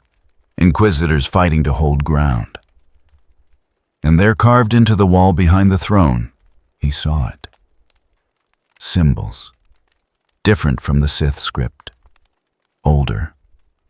These weren't threats or warnings. They were instructions, coordinates, marked in a language that transcended words. He recognized the pattern. Had seen similar markings in high-level dungeons back home. Places where reality was thin, where gates could form. Vergence points. That's what Kyle had called them. JinWoo pulled out a datapad he'd brought, started recording, capturing the symbols, the pattern, the coordinates. Stop him! Seventh Sister's voice cut through the chaos. Eighth brother disengaged from the shadows, leaped, force-assisted jump that carried him straight to the platform. JinWoo didn't stop recording, but he called. 3 shadow soldiers materialized on the platform, intercepted eighth brother mid-flight, grabbed him, pulled him down. The Inquisitor carved through them, but it bought time. Precious seconds. The datapad chimed. Recording complete. JinWoo pocketed it, then looked at the throne. It called to him, not with words, with presence. Power saturated into stone. Centuries of Sith Lords sitting there, ruling, commanding, breaking wills. He could feel it. The temptation, sit, take, rule. No, he said quietly. Not for him. He'd learned that lesson already. Power was a tool, not a throne, not a crown, just a tool to protect what mattered. He turned from the throne, ran back down the steps. Below, the battle had reached critical mass. Kyle was wounded, blood on his shoulder, but still fighting. Fifth brother pressed him hard. The shadow wave was faltering. Too many lightsabers. Too much concentrated cutting. The mass was thinning. Time to leave. JinWoo reached the bottom of the steps, pulled both daggers, charged Seventh Sister from behind. She sensed him. Of course she did. Spun, blocked. But he wasn't trying to kill her. He was trying to distract. "Kyle," he shouted. "Exit now." The Jedi disengaged from Fifth Brother, ran toward the entrance passage. JinWoo covered him. Shadow soldiers forming a rear guard, buying seconds, dying, reforming, dying again. They reached the passage, plunged back into darkness. Behind them, the inquisitors gave chase. But the narrow passage limited them, slowed them. No room for coordinated assault. JinWoo and Kyle ran, up the slope, toward daylight, toward escape. They burst from the temple entrance, canyon walls rising around them, their ship waiting ahead. "Go," JinWoo commanded. "Get the engines hot." Kyle sprinted for the ship. JinWoo turned back to the entrance, raised both hands. The shadows he'd left behind. All of them. Every soldier still fighting inside. He called them home. They came, flooding from the temple. A river of darkness. They swirled around JinWoo, formed a barrier, a wall between him and pursuit. The inquisitors emerged, blades raised. But they stopped. Seeing the wall, calculating odds. Seventh Sister stepped forward. "This isn't over." "I know," JinWoo said. "Vader will come." "Let him." She studied him. Even through the helmet, he could feel her gaze, assessing, understanding something. "You're not afraid," she said. Not question, realization. "I've fought worse." "No." She shook her head slowly. "You haven't. You just don't know it yet." The ship's engines roared behind him. Kyle shouting from the cockpit, ready for takeoff. JinWoo backed toward the ship, maintaining the shadow wall. The inquisitors didn't pursue, just watched, waiting. He reached the ramp, climbed aboard. The shadows dissolved, released. The ship lifted. Engines burning hard, rising fast. Through the viewport, JinWoo watched the temple shrink below, watched the inquisitors become dots. Then nothing. They cleared atmosphere, jumped to hyperspace. Only then did JinWoo relax, slightly.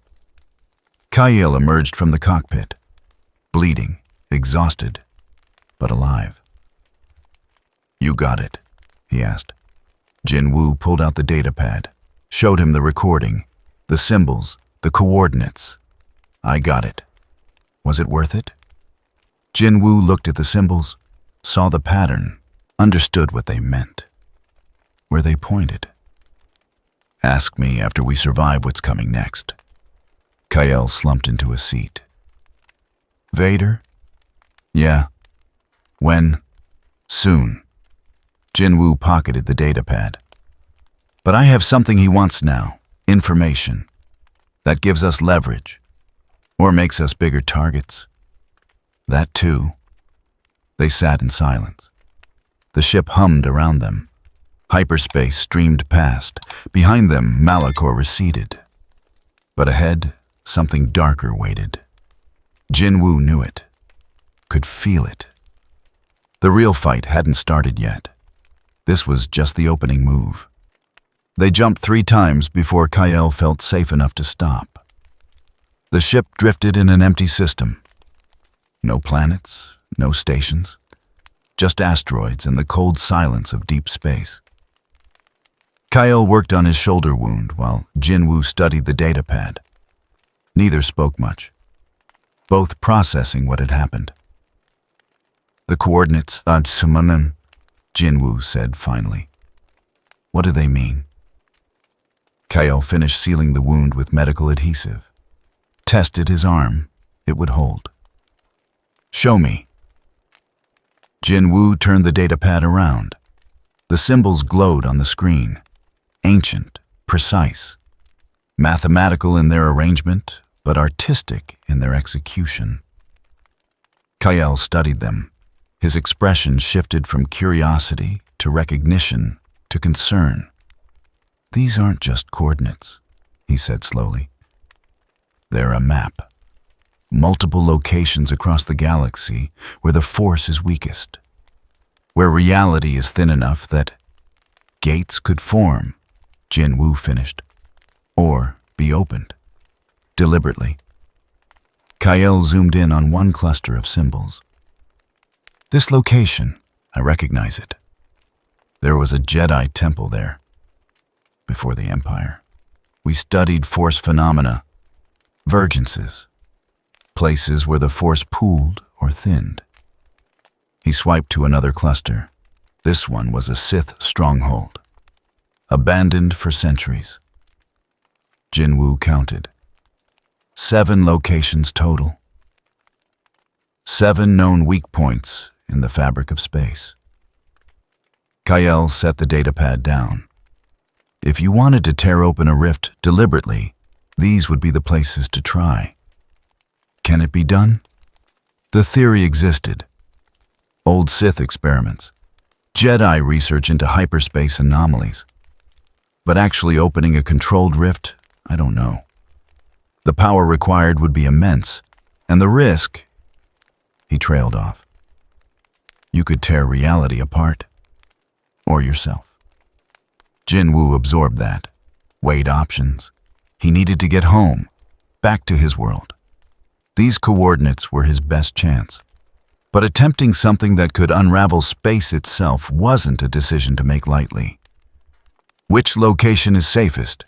He asked. Kyle pulled up a star chart, overlaid the coordinates, highlighted one. This one, outer rim, minimal Imperial presence, ancient temple ruins, but no active installations. If you're going to attempt this, that's your best shot. JinWoo memorized the location. Then something occurred to him. Why did the Sith leave these coordinates here in that throne room? Kyle was quiet for a moment. Trophy, maybe? Proof of knowledge? Or... His expression darkened. A trap.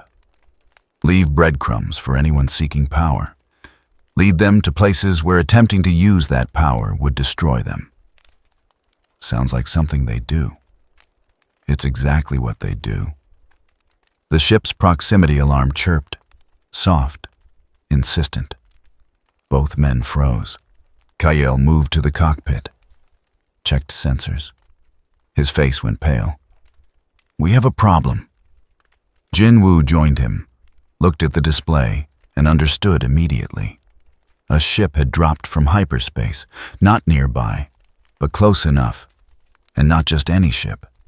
The silhouette was unmistakable, angular, massive, a star destroyer. How did they find us? Kyle's hands flew across controls. We jumped 3 times, changed vectors, covered our trail. They tracked us, JinWoo said, voice calm, analytical. Either your ship has a beacon, or they tagged us on Malachor. If they tagged us, they have been following this whole time, which means they know we stopped here, which means a new contact appeared on sensors, smaller, faster. A shuttle launching from the Star Destroyer, heading directly toward them. Kyle hand moved to the engine controls. We can run. Jump now before... No. What? JinWoo pointed at the shuttle's trajectory. The vector. It wasn't approaching to intercept or destroy. It was approaching to board. They want to talk, he said. Talk! Kyle's voice cracked slightly. That's Vader's command ship. He doesn't talk.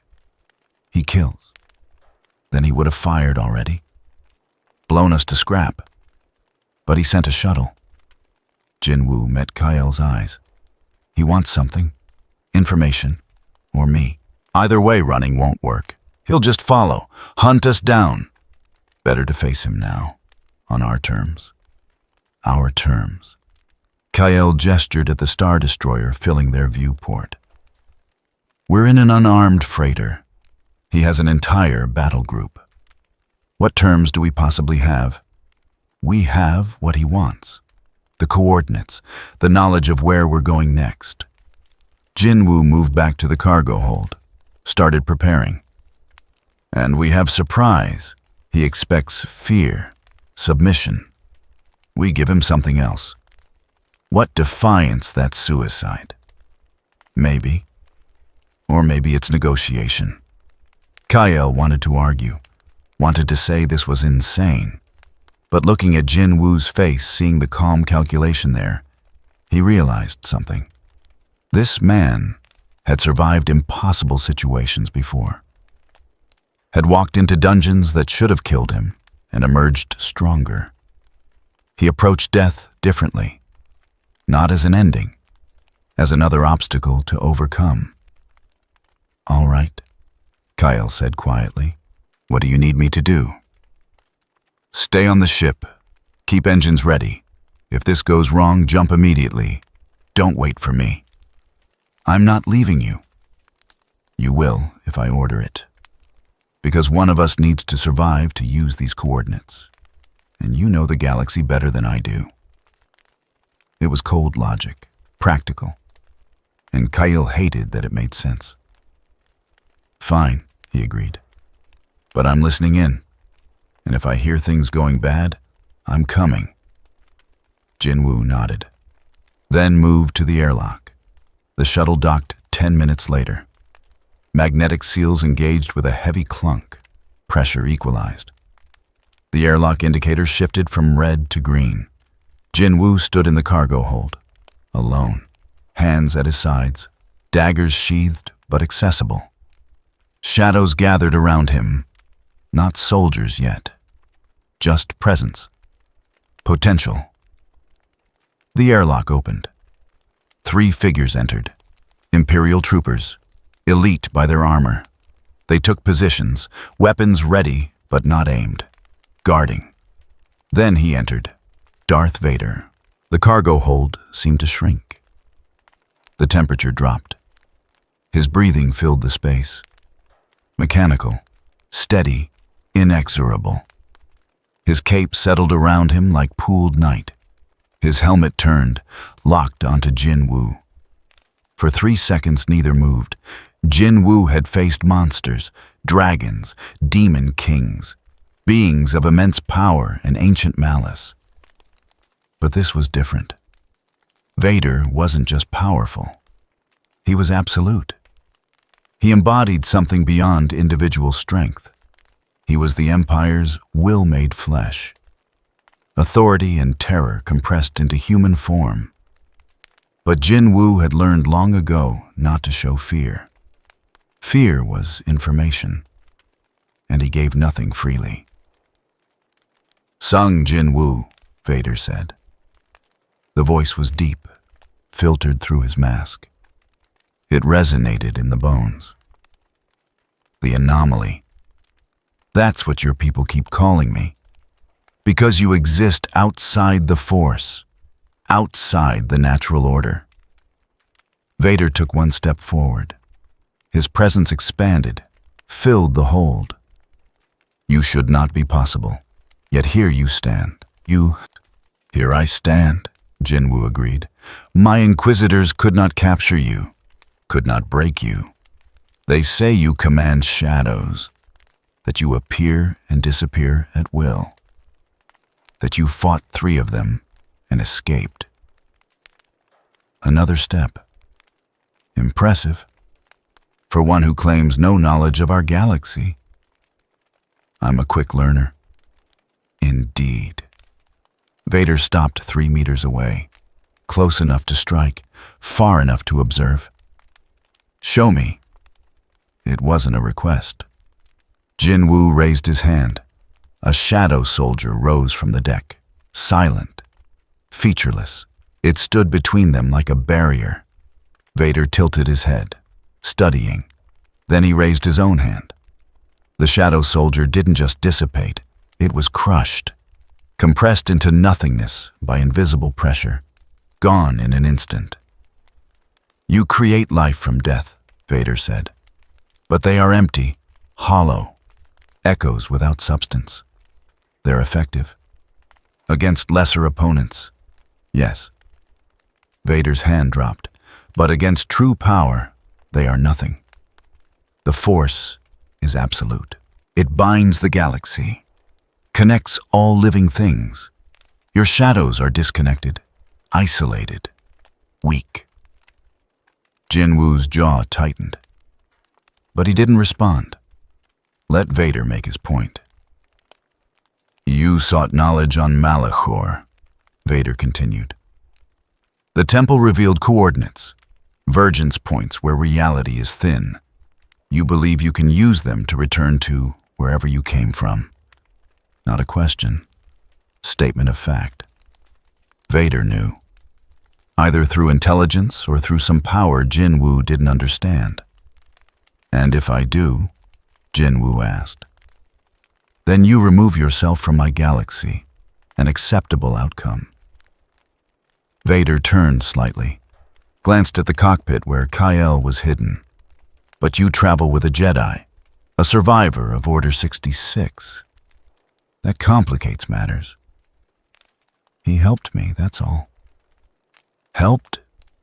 Vader's breathing intensified. Jedi help no one. They serve their own ideology, their failed philosophy. He uses you, manipulates you. When you are no longer useful, he will discard you. JinWoo kept his voice level. He saved my life, twice. Survival instinct, self-preservation disguised as altruism. Vader stepped closer, now just 2 meters away. I offer you clarity, power. The Empire can use someone of your capabilities, serve us, hunt our enemies. And in return, we will help you open your rift. We have resources, knowledge, technology beyond what any lone Jedi could provide. There it was, the offer. Not veiled, not subtle. Direct recruitment. JinWoo met Vader's gaze, or where his gaze would be behind that mask.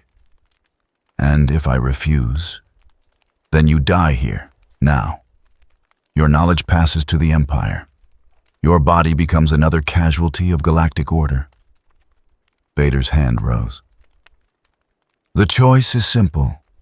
Serve and live, or resist and end. JinWoo felt the pressure building, the Force gathering around Vader like a gathering storm. This was it. The moment where things either de-escalated or erupted into violence. He thought about the coordinates, about the vergence points, about getting home, about everything he'd fought for, everyone depending on him. And he made his choice.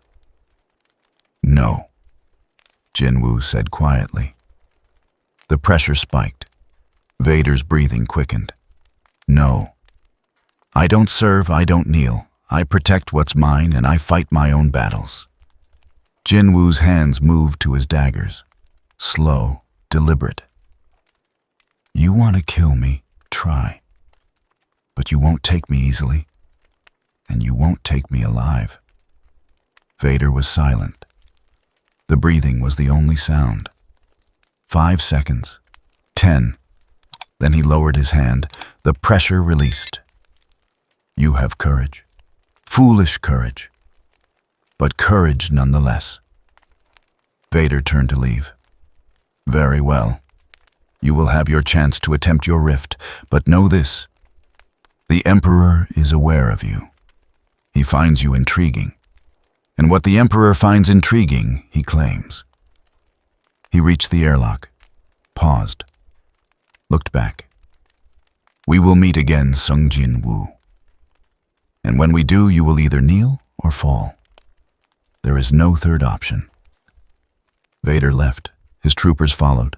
The airlock sealed, the shuttle detached. JinWoo stood alone in the cargo hold. His heart was racing, adrenaline flooding his system. But he'd done it. Faced the Empire's enforcer, refused, and lived. Kyle emerged from the cockpit, white as sheet. "You just told Darth Vader no." "Yeah, you're insane." "Probably. He could have killed you, but he didn't."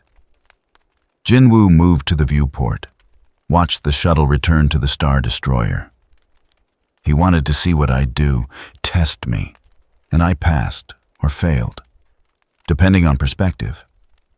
What perspective? His. He respects strength, defiance. If I'd groveled, he would have killed me, or worse, enslaved me. But I refused. That means I'm either dangerous or useful. Either way, worth keeping alive. For now. Kyle slumped against the wall. This is madness. This is survival. JinWoo turned from the viewport. Now we use the time we bought. Head to that Virgin's Point. Attempt the rift before he changes his mind. And if it doesn't work, then we improvise. The Star Destroyer remained in position, not attacking, just watching. A predator that had decided its prey wasn't ready to be taken yet. Kyle returned to the cockpit, started pre-flight. Jumping in 60 seconds. JinWoo sat in the cargo hold, pulled out the datapad, studied the coordinates again. One chance. That's all he had. One attempt to tear open reality and go home. He thought about Vader's words, about power, about the Force being absolute, about shadows being empty. Wrong. All wrong. The Force connected living things.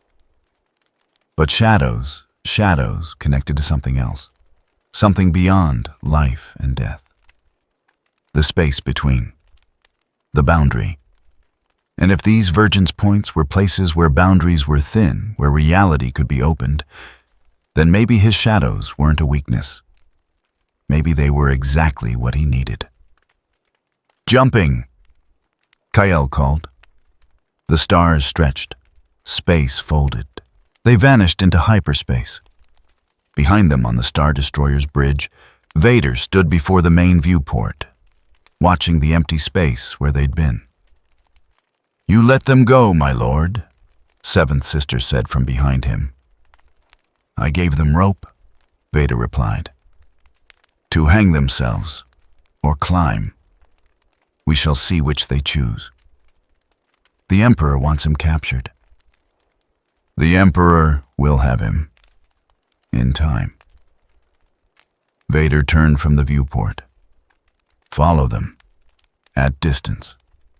Do not engage. When they attempt their rift, we intervene. If they succeed, we track where they go. If they fail, we collect the remains. And if they succeed and the rift closes behind them, then they are someone else's problem. And we continue our hunt for remaining Jedi." Vader's breathing deepened. "But I suspect the anomaly will fail. Power requires control, and he has spent too little time understanding what he wields. He left the bridge, retired to his meditation chamber, sealed himself in darkness, reached out through the force, feeling the galaxy, feeling the disturbance that was Sung JinWoo moving through it like a void. Interesting, troubling, useful. The Emperor would want to weaponize him, turn him, break him. But Vader saw something else, a reminder that power existed outside the Force, that the Empire's dominion, vast as it was, didn't encompass everything. And that reminder was dangerous to the Emperor, to the order Vader had helped build, which meant Sung JinWoo was either an asset to be claimed or a threat to be eliminated. Time would reveal which. Vader's breathing filled the chamber, steady, patient, inexorable. The hunt continued. The Virgin's Point sat on a moon barely worth naming. Kyle brought the ship down through clouds that tasted of sulfur. Below, ancient ruins dotted gray landscape, a temple complex. Jedi once judging by the architecture. Clean lines, geometric precision, but age had worn it down. Pillars crumbled, walls collapsed, nature reclaiming what sentience had built. "This is it," Kyle said from the cockpit. "Coordinates match. Force presence is thin here. I can barely feel it." JinWoo studied the ruins through the viewport, saw the central structure, larger than the rest.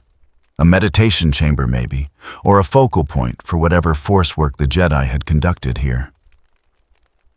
"Land near that building," he instructed. They sat down on a flat section that might have been a landing pad centuries ago. The ship's engines powered down with their usual complaining rattle. Silence settled. Heavy, oppressive, like the moon itself was holding its breath. They stepped out together. JinWoo in his black coat, Kyle in his worn robes, both armed, both ready. The air was cooler than expected. Thin, each breath required effort. JinWoo's enhanced physiology compensated, but he felt the strain. Kyle was breathing harder, adjusting. "How long do we have?" JinWoo asked. Kyle checked his datapad. "Unknown. Vader let us go, but he's following. I'd bet my ship on it. Could be hours, could be minutes. Then we work fast." They approached the central structure. Up close, JinWoo could see more detail. The walls weren't just weathered, they were scarred. Last bolt impacts, lightsaber marks. This place had seen battle. Probably during the Jedi Purge. Someone had made their stand here. Someone had lost. The entrance was open. The doors long since fallen. They entered into a circular chamber, empty now. But the floor showed markings, circles within circles, mathematical precision in their spacing, a ritual space, or a focusing array. "This is where they did it," Kyle said quietly. He knelt, traced one of the circles with his finger. "Where they reached out to the Force, studied its boundaries, tried to understand the spaces between spaces." JinWoo pulled out the datapad. The symbols from Malachor glowed on screen. He compared them to the markings on the floor. Different styles, different ages, but the same underlying pattern. Geometry, frequency, resonance. They were trying to tune reality, he said, understanding dawning. Like adjusting a frequency to open a channel. That's one interpretation. Kyle stood. The Jedi believed the Force had harmonics, natural rhythms. If you could match those rhythms, amplify them, you could affect local space, open pathways, create vergences deliberately, or close them, or that. JinWoo walked to the chamber's center. stood in the innermost circle, felt something. Not the force. Kyle had said that was thin here, but something else. A hollowness. Like standing in a place where many possibilities converged. He closed his eyes, reached inward, found his power. The shadows. The army of soldiers waiting in the space between death and service. And beyond them, he felt it. The boundary. The membrane between his reality and this one. Thin here. So thin, he could almost touch it. I can feel it, he said quietly. Kyle moved to the edge of the chamber. The rift. The place where a rift could be. It's like... JinWoo struggled for words. Like standing next to a door that's almost open. You can feel the draft, but the door itself is locked. Can you unlock it? I don't know. JinWoo opened his eyes, raised both hands, called. The shadows came, not as soldiers, as pure essence, darkness flowing from him like smoke. It spread across the chamber floor, filled the circles, rose up the walls. The markings began to glow, faint, responding to the darkness, not fighting it, resonating with it. It's working, Kale whispered. The glow intensified. The shadows deepened. And in the air above the center circle, something appeared. A point of absolute black. Smaller than a fist, but growing. JinWoo felt the strain immediately. This wasn't like summoning soldiers. This was tearing, forcing, pushing against reality's structure with everything he had. Sweat beaded on his forehead. His breathing quickened. The point expanded, fist-sized, then head-sized. A sphere of pure nothing hanging in the air. Through it, JinWoo saw something. Flashes, images, his world, Seoul's skyline, gates, hunters, home, so close. The strain increased. His knees buckled. Blood dripped from his nose. This was taking everything. More than everything. He was burning through reserves he didn't know he had. JinWoo, Kyle called, warning in his voice. Your limits. Not yet, JinWoo ground out. The sphere expanded further, now large enough for a person to fit through. The images on the other side clarified. He could see streets, buildings, his apartment complex. Home was right there. He took a step forward, reaching. Then the chamber shook. Not earthquake. Not structural failure. Something else. Presence. Massive. Terrible. Approaching. The shadows flickered. JinWoo's concentration wavered. The sphere contracted slightly. He's here, Kyle said, voice tight. Vader. I can feel him. And he's not alone. JinWoo tried to hold the rift, tried to maintain focus. But his strength was already depleted. The sphere was taking everything, and now he had to divide attention between maintaining it and preparing for combat. Impossible, even for him. How long till, he asked. Minutes, maybe less. JinWoo made a calculation. Cold, tactical.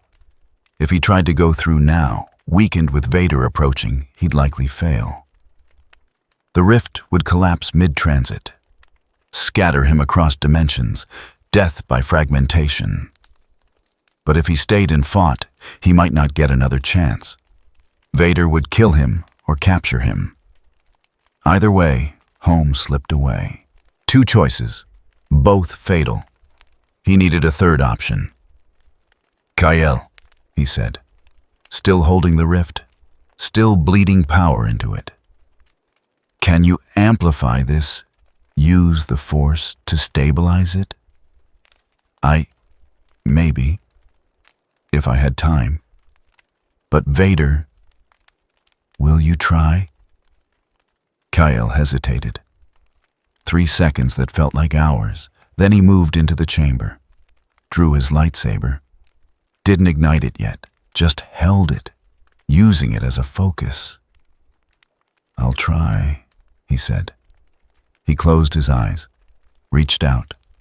JinWoo felt it, not directly, but as a change in pressure. The force, thin as it was, here responding to Kyle's call, flowing into the chamber, touching the edges of JinWoo's shadow work. The two powers didn't merge, couldn't. They were fundamentally different. But they could coexist, support each other, like two beams holding up a roof. The sphere stabilized, stopped contracting. The strain on JinWoo eased. Slightly, barely, but enough. It's working, Kyle said, surprise in his voice. The force and your shadows, they're balancing, creating a resonance. JinWoo focused, poured more power in. The sphere expanded again, larger, more stable. He could see through it clearly now, see people walking on his world's streets, see normal life continuing without him. He could go through, right now, leave this galaxy behind, return home. But Kyle would be left here, alone, facing Vader. The thought surfaced unbidden, unwelcome. JinWoo had always been practical. Survival first. Mission success over individual lives. It's how he'd climb the ranks. How he'd become the Shadow Monarch. But Kyle had saved him. Twice. Had chosen to help when helping meant painting a target on himself. Debts mattered. Honor mattered. Even to someone like JinWoo. Go, Kale said. Eyes still closed. Still channeling.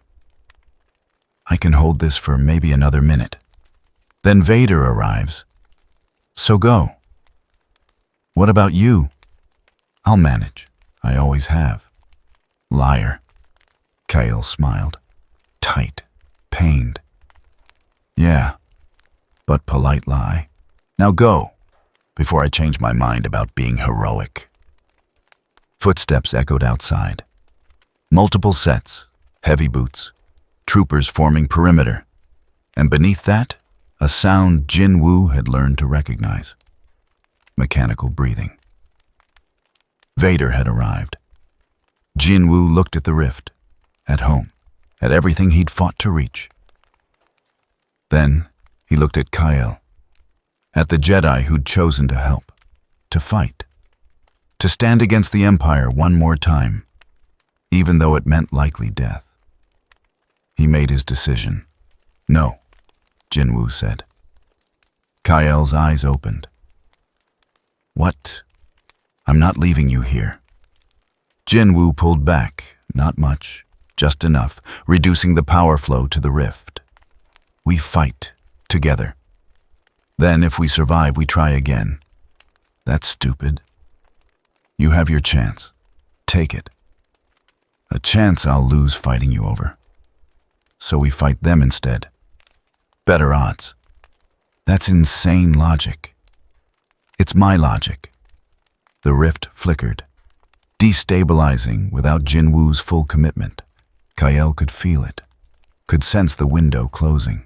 He wanted to argue, wanted to say this was wasteful, that one of them should survive at least.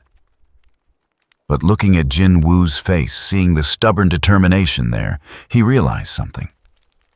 This wasn't about logic. This was about choice.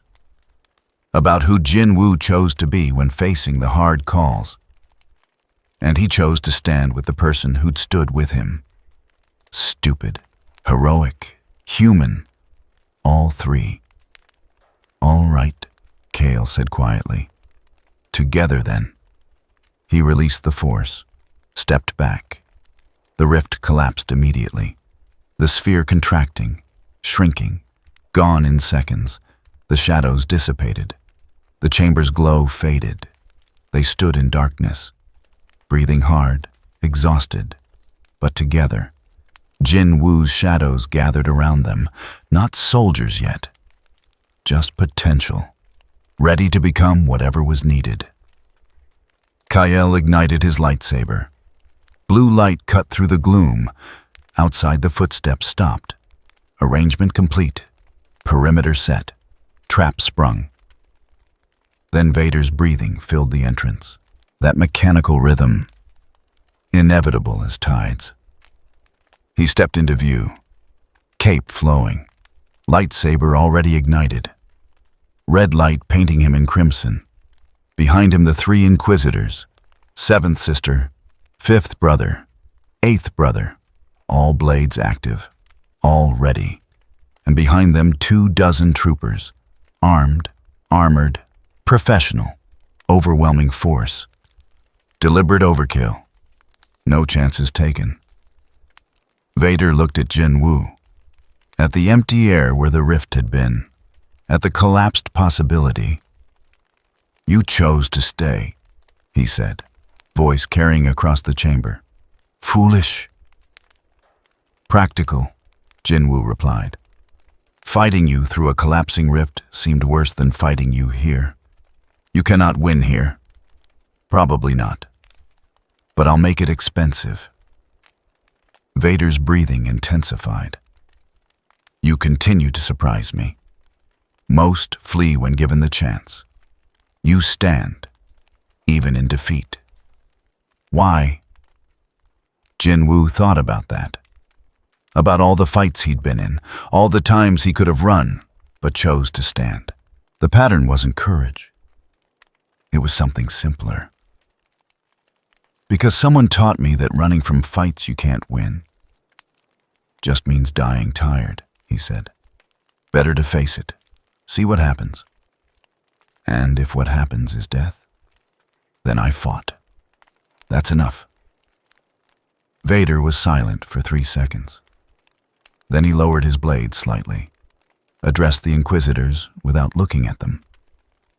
"Take the Jedi," he ordered. "I will handle the anomaly." The Inquisitors moved as one, flowing around Vader, approaching Kyle from 3 sides, coordinated, practiced, lethal. Kyle shifted into defensive stance. "JinWoo, don't die stupid." "No promises." The Inquisitors struck. Kale met them, blue blade weaving patterns in the air, deflecting, redirecting. He couldn't match 3 Inquisitors at once. No single Jedi could. But he'd survived this long by being clever, using environment, creating space.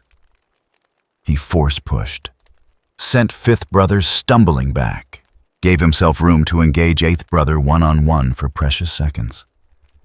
Their blades met, clashed, separated. 7th sister came from the side. Kyle spun, parried, she pressed. He gave ground. All according to their plan: corner him, wear him down, capture or kill. But Kyle had fought Inquisitors before, knew their tactics. He wouldn't win, but he could delay, buy time, for what he didn't know. But time was all he had to give.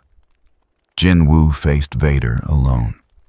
The Dark Lord approached slowly, not rushing, not concerned, just walking forward like approaching was inevitable. Outcome predetermined. JinWoo called his shadows. They rose, dozens of them, surrounding him in defensive formation, a wall of darkness between him and death. Vader raised his hand. The shadows shattered, all of them, simultaneously, crushed by telekinetic pressure so immense it bypassed defense entirely. They didn't even get to dissipate properly, just compressed into nothing. JinWoo stumbled. That had been 30 soldiers, gone in an instant. Vader was barely trying. "You rely on your shadows," Vader said, still walking. "But they are finite, and I am not." He gestured. JinWoo felt himself lifted, pulled through the air toward Vader, flying, unable to resist. The Force had him, was dragging him forward like a fish on a line. He triggered shadow exchange mid-flight, swapped with a soldier he'd positioned behind Vader. Appeared there, daggers drawn, striking at the Dark Lord's exposed back. Vader didn't turn, didn't look. He just raised his hand backward. The Force caught JinWoo again, halted his strike mid-swing, held him suspended, the daggers inches from Vader's cape. Unable to move, unable to do anything. Vader turned, looked at him, held like that, struggling, helpless. "You are skilled," Vader said. "Fast, clever. Against inquisitors, formidable. Against lesser opponents, unstoppable." His hand clenched. The pressure increased. JinWoo felt his ribs creaking. "But against me, you are nothing." JinWoo's vision blurred. Blood pounded in his ears. He was going to die here, crushed, broken. Another casualty of galactic order. But he'd been close to death before, many times. And he'd learned one truth. Death only took you if you let it. He stopped fighting the Force, stopped resisting the pressure, let it hold him. And in that surrender, found space, found the gap between struggling and accepting, found his power, not the shadows. Something deeper. The authority he'd claimed. The right to rule death itself. The monarch's will. He pushed. Not outward against the Force. Inward against himself. Against his limits. Against the membrane between life and death that he walked every day. And something answered. His power surged. Not shadow soldiers. Not constructs. Pure authority. The fundamental assertion that he would not kneel, would not break, would not yield. The Force pressure shattered, not because he was stronger than Vader, but because for one instant he'd touched something Vader couldn't crush. Something beyond the Force entirely. JinWoo dropped, hit the ground, rolled, came up breathing hard, but free. Vader stopped walking, tilted his head. Interesting. His breathing quickened. Excitement, or recognition. "You touched it," Vader said quietly. "The power beyond, the authority outside all frameworks. I felt it." JinWoo didn't understand, didn't have time to understand. He was running on instinct now, pure survival reflex. Vader's blade came up. "Show me more." He struck, fast, inhumanly fast. The red blade screamed through air toward JinWoo's neck. The shadows erupted, not soldiers, a wall, a barrier, taking the hit, dissipating, but buying microseconds. JinWoo rolled. The blade followed, relentless, unstoppable, cutting through every defense, every shadow, every desperate counter. He was going to die. That truth became clear. Vader was simply too strong, too skilled, too absolute. But JinWoo would make him work for it. He would make every shadow count. He would fight until there was nothing left to fight with. Because that's what survivors did. They fought. Kael's left arm was bleeding. Seventh Sister's blade had caught him. Not deep. Just enough to slow him.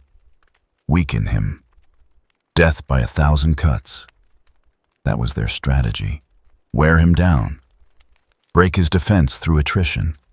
It was working. He parried Fifth Brother's overhead strike. The impact jarred his bones. His grip weakened. The lightsaber nearly flew from his hand. He held on through will alone. Spun. Engaged Eighth Brother who came from the side. 3-on-1. professional killers trained by Vader himself. And Kale was 43 years old, tired, running on fumes and stubbornness. He gave more ground, back toward the chamber wall. Being cornered, he knew it, couldn't stop it. His force reserves were depleted, his body failing. But he kept fighting because stopping meant dying, and dying meant JinWoo fought alone. Across the chamber, he caught glimpses of that fight. Vader pressing forward like an inevitable storm, JinWoo dodging, rolling, shadows erupting and being crushed, over and over. A pattern of futile resistance. They were both going to die here. Kyle had known that when he chose to help. When he'd come back for JinWoo floating in space.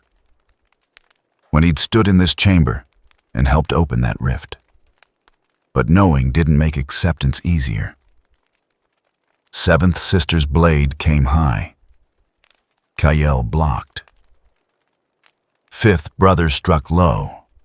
Kyle jumped, hung suspended for a heartbeat. Vulnerable, open. Eighth Brother's blade found his side. Pain exploded. White hot, searing. Kyle screamed, fell, hit the stone floor hard. His lightsaber clattered away, out of reach. The inquisitors surrounded him, blades raised, ready for the kill stroke. "Wait," Seventh Sister commanded. She knelt beside him, tilted her head. "Lord Vader wants prisoners, especially Jedi." She deactivated her blade. "You fought well, better than most survivors. But it's over now." Kyle tried to rise. His body wouldn't respond. The wound had severed something important, muscle or nerve. He could feel himself shutting down, going into shock. "JinWoo," he gasped. "Run!" "He won't," Seventh Sister said, not mocking, just stating fact.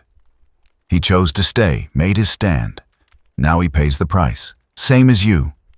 She gestured. Fifth Brother moved to secure Kyle. Binders, suppression collar, the tools of imprisonment. Kyle closed his eyes, reached out one last time through the force. Not to fight, just to feel. To understand what was happening to JinWoo. What he felt made his blood freeze. Vader's blade came down. JinWoo rolled left. The energy sword scorched stone where he'd been. Heat washed over him. His coat smoked. He came up. Threw daggers. 3 of them. Vader didn't deflect, didn't dodge. He simply stopped them. Mid-air. Telekinesis. The daggers hung suspended, then fell, useless. "You have skill," Vader said. "Still advancing, never stopping. But skill without power is performance." Empty gesture. JinWoo's breathing was ragged. He'd burned through most of his shadow reserves. His enhanced healing was keeping him functional, but even that had limits. And Vader hadn't slowed, hadn't tired. The Dark Lord was a machine of destruction, relentless as gravity. JinWoo pulled more shadows. They rose sluggishly, fewer than before, weaker. He was running dry. Vader raised his hand. The shadows compressed, disappeared. Then the Force grabbed JinWoo, lifted him, pulled him forward until he hung suspended directly in front of Vader, face to face with the mask, with the mechanical breathing, with absolute power. "You interest the Emperor," Vader said, voice almost conversational. "He wishes to meet you, study you, perhaps even use you." The grip tightened. JinWoo's ribs creaked. "But I find you tedious. Another anomaly to be cataloged and contained. You are wasted potential, power without vision, strength without purpose." JinWoo tried to speak, couldn't. The pressure was too great. His vision darkened. Blood vessels burst in his eyes. He was dying, slowly, deliberately. Vader leaned closer. In your final moments, know this. Your defiance meant nothing. Your choice to stay meant nothing. You cannot change fate. You cannot escape order. You simply end. The grip intensified. JinWoo heard his own ribs crack, felt something vital give way inside. This was it. The end. No last-minute save. No miracle. Just death by crushing pressure in a forgotten temple on a nameless moon. But in that moment facing oblivion, something in JinWoo stirred. Not the shadows. Something older, deeper. The thing he'd touched before when breaking Vader's first hold. The monarch's authority. Not his power, not his skill. His right. The fundamental claim he'd earned through countless battles. Through dying and returning. Through conquering death itself. To become what he was. He would not kneel. The authority erupted. Not as force, not as shadow, as pure will. The universe-shaking assertion that he refused this ending, rejected this fate, denied this outcome. The telekinetic grip shattered. Again. But this time the backlash was different. It wasn't just breaking free, it was pushing back. The authority radiated outward, struck Vader, actually moved him back one step. One step. But it was one more than anyone should have been able to force from Darth Vader. JinWoo dropped, hit the ground, collapsed to hands and knees, coughing blood. Broken, but free. Vader stared at him. The breathing had stopped. Complete silence. Then it resumed. Faster, harsher. Impossible, Vader said. Not with disbelief, with recognition. That power, I know it, felt it before. His breathing quickened further. The power to refuse. To deny reality itself through force of will alone. He took a step forward. The dark side in its purest form, unbounded, uncontained, raw. JinWoo looked up, through blood-blurred vision. Not dark side, mine. All power is the dark side when pushed beyond limits, when wielded without restraint. Vader's blade hummed louder. The Emperor will want you. But I cannot allow such power to exist unclaimed. You are too dangerous to imprison, too valuable to kill. So I will break you, remake you, shape you into a weapon that serves the Empire. He raised his blade for a killing strike that would leave JinWoo crippled, maimed, helpless. The blade descended and stopped. Not because Vader stopped, because something intercepted it. A blade of pure blue light, shaking, barely holding, but holding. Kale Ventar stood between them, wounded, bleeding, held upright by the Force alone. His lightsaber caught Vader's strike, deflecting it just enough, just barely. No, Kale said, voice weak but determined. You don't get him. Vader turned his attention to Kyle. You should be restrained. How did you... He stopped, saw it. The suppression collar on the ground, shattered. The binders broken. Fifth brother unconscious near the wall. Eighth brother stunned. Seventh sister stood watching, not intervening, just observing, curious. You freed yourself, Vader said. Impressive, but futile. Probably, Kyle agreed. But I'm not letting you take him. Not while I breathe. That can be arranged. Vader gestured. The Force grabbed Kale, lifted him, threw him against the chamber wall. He hit hard, slid down, didn't get up. JinWoo tried to rise, couldn't. His body was done, finished. He'd pushed past every limit, touched something he shouldn't have been able to touch, and now he was paying the price. Vader turned back to him. Your Jedi ally is defeated. You are broken. There is nothing left but submission or death. Choose. JinWoo's hand found his dagger. Still there, still solid. He gripped it, used it to lever himself up, to his knees, then his feet, swaying, barely standing, but standing. Neither, he said. Vader's breathing stopped again, that silence that meant either respect or rage. Hard to tell. You cannot win, Vader said. Don't need to win, just need to not lose. JinWoo raised the dagger, and I've never lost. Not permanently. There is always a first time. Then make it count. For 3 seconds they faced each other. Broken warrior and unstoppable force. The outcome was predetermined. Everyone knew it. But JinWoo refused to acknowledge that knowledge, refused to accept the inevitable. And in that refusal, something shifted. The chamber trembled. Not earthquake. Something else. The air grew heavy. Reality itself seemed to strain. Vader felt it. What are you doing? JinWoo didn't answer, didn't know himself, but he could feel it. The authority he'd touched. It wasn't gone. It was still there. Still active. Still radiating outward. And it was affecting the vergence point, the thin place in reality, responding to his will, his refusal, his desperate need. The markings on the floor began to glow. Not from Jedi power, not from the Force, from something else. Something that existed in the space between.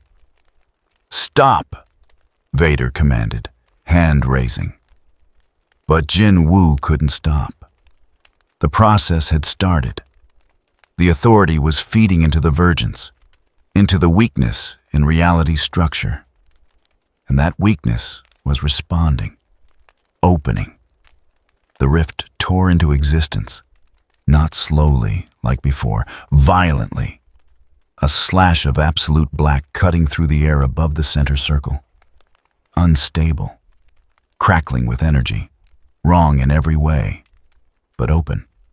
Through it, JinWoo saw his world, his soul, his home. Vader struck, blade coming down to sever JinWoo's arm. To stop this, to close the rift. Shadows erupted. JinWoo's last reserves, everything he had left. They formed a wall. Vader's blade cut through them. But it bought 1 second. 1 second was enough. JinWoo lunged for the rift. Dove. Threw himself toward that impossible opening. Toward home. Toward escape. Vader's hand shot out. The Force grabbed JinWoo's leg, held, pulled him back toward death. But the rift was pulling too. 2 opposing forces. Reality itself caught in tug of war. Something had to give. The rift expanded, suddenly, violently, not just large enough for one person, large enough for the entire chamber. Reality screaming as it was torn wider than it should have been able to stretch. The Force released. Not because Vader let go, because the rift's expansion created a shockwave. Pure spatial distortion. It threw everyone back. Vader stumbled. The inquisitors hit the walls. The troopers outside were scattered. JinWoo tumbled through the rift, and Kyle, still near the center of the chamber, still too wounded to move, fell toward it too. JinWoo's hand shot out, caught Kyle's robe, grabbed, held, pulled him through. Both of them vanished into the rift. Behind them, Vader lunged, blade extended, trying to follow, to prevent escape. But the rift collapsed. shrinking rapidly, violently. The backlash was catastrophic. The chamber walls cracked. The ceiling groaned. Reality reasserting itself, forcefully, angrily. The rift sealed with a sound like reality screaming. Vader stood in the suddenly empty chamber, breathing hard, staring at the space where his quarry had been. "My lord." Seventh sister approached cautiously. "They escaped." "I am aware. Should we track them, follow through whatever dimensional pathway they opened?" "No." Vader lowered his blade. "The rift has closed. The Virgin's point is exhausted. It will be decades before this place can support such a tear again." His breathing slowed. "They are gone, beyond reach. The Emperor will be displeased. The Emperor will understand. Or he will not. It changes nothing." Vader turned to leave. The anomaly demonstrated something today. Power beyond the Force, authority that exists in spaces we do not control. The Emperor must be informed. "And if they return," Vader paused at the entrance, "then we will be ready. We know now what he is, what he can become. If he returns, we will destroy him, or claim him. There will be no third escape." He left, cape flowing. The inquisitors followed. The troopers fell in line. They boarded their ship, departed the moon. The temple stood empty, ruined. The markings on the floor were scorched, blackened. Whatever power they'd held was gone, burned out by the rift's violent opening and closing. Silence returned, heavy, final. The hunt was over, for now. JinWoo woke to sirens, familiar sirens, the kind that meant a gate was nearby, the kind he'd heard 1,000 times in his previous life. He opened his eyes, saw sky, gray, overcast, familiar. He was lying on pavement, cold, hard, real. Around him, people were running, screaming, emergency vehicles approaching. The chaos of a gate manifestation in a populated area. Seoul. He was in Seoul, home. He sat up, slowly. Everything hurt. His ribs were still cracked, his body still broken. But the familiar sounds, the familiar smells, the familiar weight of gravity told him one truth. He'd made it. He'd escaped.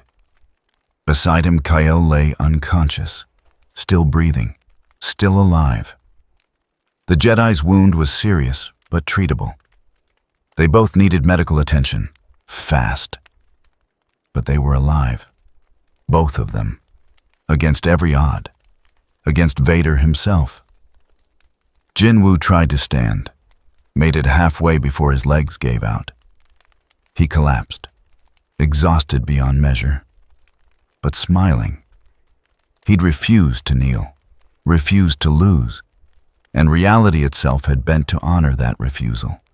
The price had been everything, every ounce of power, every shadow soldier, every drop of strength.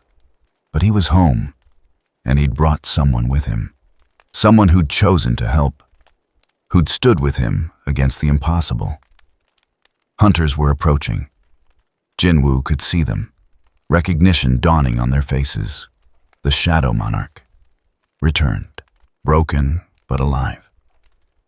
They would have questions, so many questions, about where he'd been, what he'd seen, why he'd disappeared. He'd answer them later, when he could breathe without pain, when his body remembered how to function. For now, he just lay there, on Seoul's pavement, under Seoul's sky, listening to Seoul's sirens. Home. He'd made it home. Whatever came next, he'd face it. Same as always. With shadows and stubbornness and absolute refusal to yield. But for this moment, this single perfect moment, he let himself rest. The battle was won. The war continued. But today, he'd won. The hospital smelled like antiseptic and stress. JinWoo sat in a private room. The Hunter Association had provided it immediately after recognizing him. Shadow Monarch, S rank, missing for 2 weeks. His return had triggered protocols, debriefings, medical examinations, questions upon questions. He'd answered the ones he could, invented answers for the rest. A gate malfunction, dimensional displacement, lost time, all technically true. Just missing the parts about empires and dark lords and a galaxy far from home. The doctors had treated his injuries, cracked ribs, internal bruising, severe exhaustion. They'd marveled at his healing rate, bone already knitting, tissue regenerating at impossible speed. They attributed it to his S-rank constitution. They had no idea how right they were, or how much further he'd pushed that constitution in the past 2 weeks. Kyle lay in the bed across from him, unconscious still.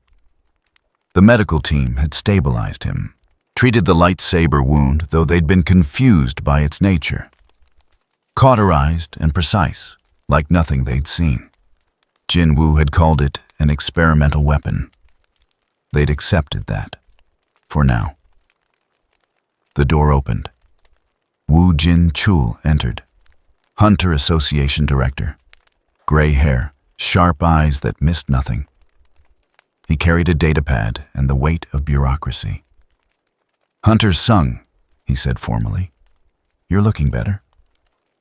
"I heal fast, so I'm told." Jin-chul pulled up a chair, sat. "We need to talk about your companion." JinWoo had expected this. "What about him?" "He has no identification, no records in any database. DNA doesn't match anyone on file. Dental records non-existent. Fingerprints unique. It's like he appeared from nowhere." Jin-chul set the datapad on his lap. "So, want to explain how you found a ghost?" JinWoo considered his options. Lying would work short-term. But Jin-chul was smart, persistent. The truth would come out eventually. Better to control the narrative. "He's from wherever I was," JinWoo said. "Another world, another reality. He helped me survive. Get back. I owed him." Jin-chul was quiet for a moment, processing. "Another world? You're serious?" "Yes. And you brought him back. Through the gate malfunction you described." "Yes." "Does he have powers, abilities like hunters?" JinWoo thought about the Force, about lightsabers and telekinesis and precognition. "Yes, different from ours, but comparable." Jin-chul's expression didn't change, but his knuckles whitened slightly on the datapad. "I see, and he's unconscious because he fought to help me escape, got injured, badly. He needs time. When he wakes, we'll need to debrief him, assess threat level, determine integration protocols, assuming he wants to stay." Jin-chul stood. "For now, he's your responsibility. The association is granting him provisional status under your supervision. Don't make us regret it."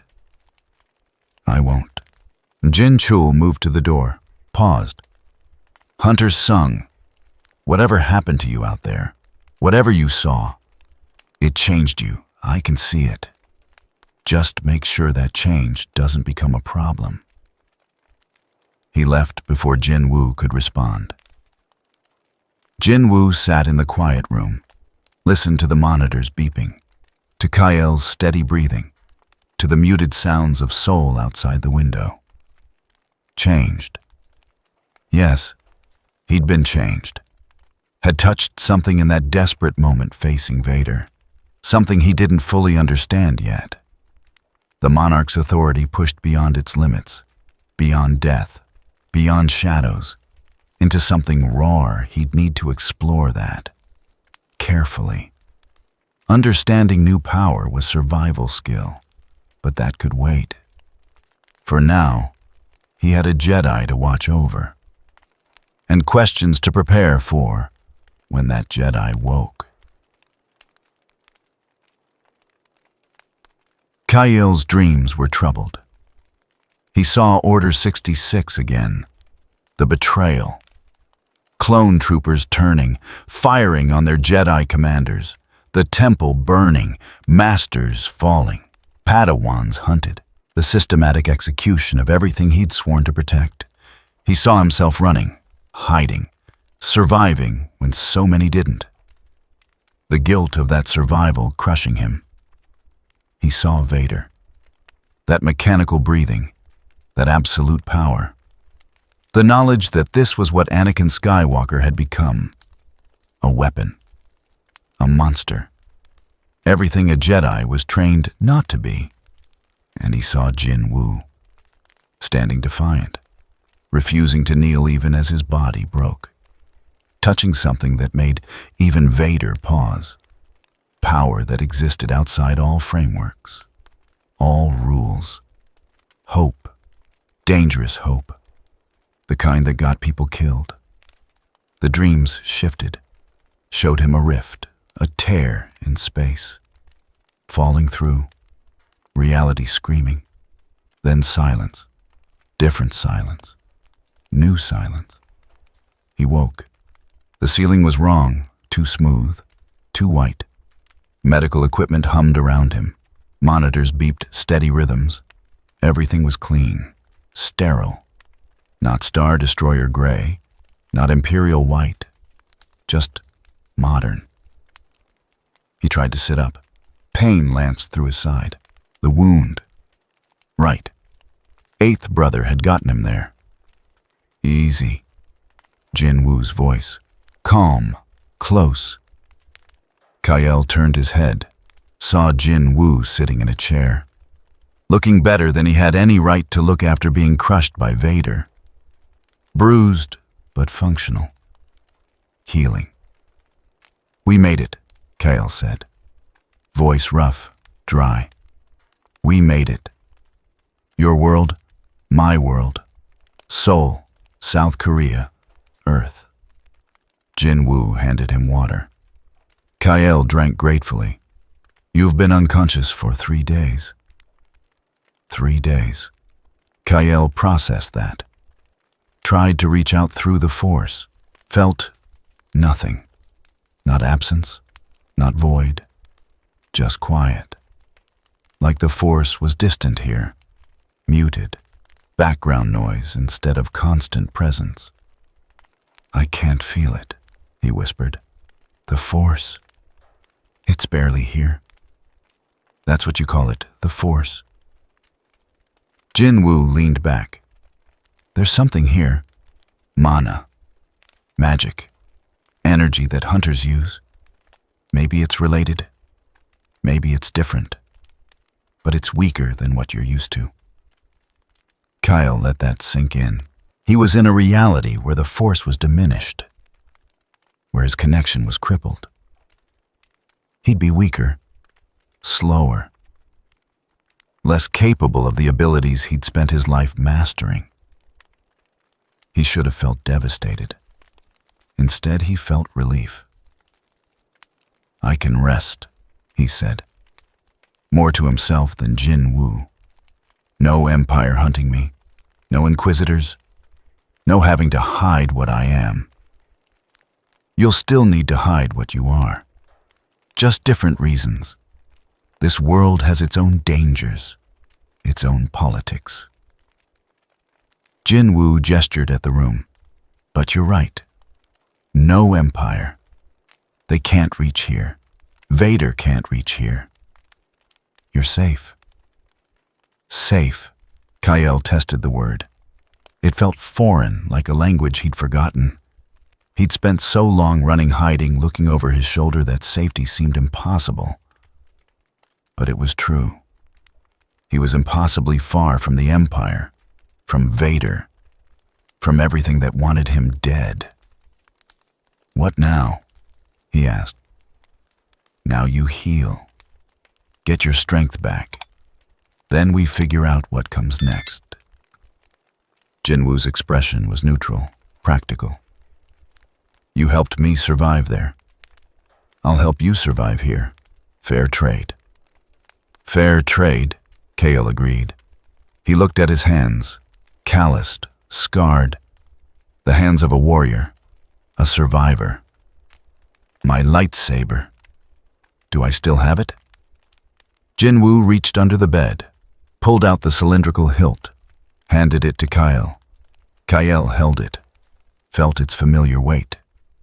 The crystal inside still hummed, faintly, responding to what little force presence existed here, his last connection to what he'd been, what he'd lost. "Keep it hidden," JinWoo said. "People here don't understand that kind of weapon. Questions would be complicated." "Understood." Kyle set it on the bedside table. "Thank you for bringing me with you. You could have left me. Should have, probably. Better odds alone." "Debts matter," JinWoo said simply. "You saved me. Twice." "I wasn't leaving you to die," Kyle smiled. Tired, but genuine. "You're a strange man," sung JinWoo. "Practical, cold, but with an honor code you can't quite hide. The Jedi Order would have liked you. They could get past the whole army of shadows thing. I'll take that as a compliment." "It is." They sat in comfortable silence. Two warriors from different worlds, both survivors, both changed by what they'd endured, both uncertain what came next. Finally, Kyle spoke. "Will they come looking Vader and the Empire?" JinWoo was quiet for a moment. "Eventually, maybe. The Virgin's point we used is exhausted. Vader said it would take decades to recover. But they know rifts are possible now. They know I came from somewhere. If they find another way, another weak point, they might try. And if they do," JinWoo's expression hardened, "then we fight. Same as before. But on my ground this time, with my rules. And they'll learn why I'm called the Shadow Monarch." Kale heard the confidence, the steel underneath. JinWoo had been tested by Vader himself, pushed to breaking. And he'd survived. More than survived. He'd touched something even the Dark Lord respected. If the Empire came here, they'd face a JinWoo who understood his own power better, who had home field advantage, who had allies. They'd face a problem. "I'll help," Kale said. "If they come, however I can. Consider it payment for asylum. It's not payment, it's partnership." JinWoo stood, stretched. "Get some rest. Tomorrow the doctors will clear you if your healing continues. Then we start figuring out your new life." He moved toward the door. "JinWoo," Kyle called. JinWoo stopped, looked back. "That power you touched, against Vader, the authority. What was it?" JinWoo was silent for a long moment. "I don't know. Something that's always been there, maybe. Buried. I just never needed it before. Never pushed hard enough to find it. It scared him. I felt it through the Force. Vader was scared. Good, he should be." JinWoo's eyes were cold. "Certain. Because if he comes here, if he threatens this world, I'll use it again. And next time I won't just push him back one step." He left. Kyle lay in the hospital bed, stared at the ceiling, thought about what JinWoo had said, about the power he'd touched, about the authority that existed beyond all frameworks. The Jedi taught that power corrupted, that unchecked strength led to the dark side. That's what had happened to Anakin, to Vader. But JinWoo was different. He wielded power that would terrify Sith Lords, commanded armies of the dead, touched authorities beyond the Force. And yet, he remained balanced. Not good by Jedi standards, not evil by Sith measures, just himself. Maybe that was the lesson. Maybe power didn't corrupt. Maybe it just revealed what was already there. JinWoo had always been someone who protected, who honored debts, who refused to kneel. Power just made him more of what he already was. Kyle closed his eyes, let himself relax, really relax. For the first time in years, he was safe, far from the Empire, in a world that didn't know the names Vader or Palpatine, where his failures didn't define him, where he could be something other than a survivor hiding from genocide. Maybe he could even be a Jedi again, in spirit if not title. Help people, fight injustice, use the Force for its intended purpose. But that was tomorrow's problem. Today, he would rest, heal, recover. Tomorrow, he would start learning how to live in a world that wasn't hunting him. It felt like a luxury. Strange, wonderful, terrifying. But he'd face it. Same as he'd faced everything else, one day at a time, one choice at a time, starting with choosing to trust JinWoo, to believe that this partnership could work. That two warriors from impossible different backgrounds could find common ground. They'd survived Vader together. They could survive peace together. Probably. Maybe. He'd find out. JinWoo stood on the hospital roof, looked out over Seoul's skyline. Familiar, comforting, home. But different now. He'd seen another world, another civilization spanning galaxies. Had fought warriors with powers he was only beginning to understand. Had faced a being of such absolute strength that even his shadows had seemed like children's toys. He'd survived, grown, changed, and brought someone back with him, a warrior from that other world. A Jedi with knowledge and skills that didn't exist here. Someone who could be ally or complication, depending on how things developed. JinWoo pulled out his phone, ignored the hundreds of messages, focused on one contact. Cha Hae-in, S-rank hunter, friend. Maybe more if he ever figured out how to address that. He typed, "I'm back, long story. Want to get coffee when I'm discharged?" Sent it, put the phone away, looked at the city again. Somewhere out there, gates would be opening, monsters emerging, hunters fighting, the endless cycle of his world's danger. He'd return to that soon. Resume his role. Shadow Monarch, protector, hunter of hunters. But now he understood something new. His world wasn't alone, wasn't unique. Other realities existed, other powers, other threats. And if rifts could open from there to here, they could open from here to anywhere. That was a problem, a massive problem, but also an opportunity. He'd found the coordinates, 7 Vergence points where reality was thin. 1 was exhausted. 6 remained.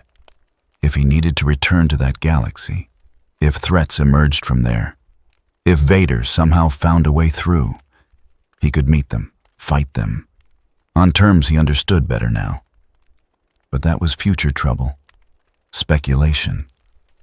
Maybe it would never happen. Maybe the rift closing had sealed the connection permanently. Maybe. JinWoo didn't believe in maybe. He believed in preparation, in strength, in being ready for whatever came. So he'd train, explore the authority he'd touched, master it, understand what he'd become when he refused death itself, when he'd made reality bend to his will through pure defiant assertion. The monarch's authority, the power to rule not just shadows, but the spaces between, the boundaries, the thresholds. He'd pushed a Dark Lord back, just one step. But it was a start. Next time it would be more. Had to be.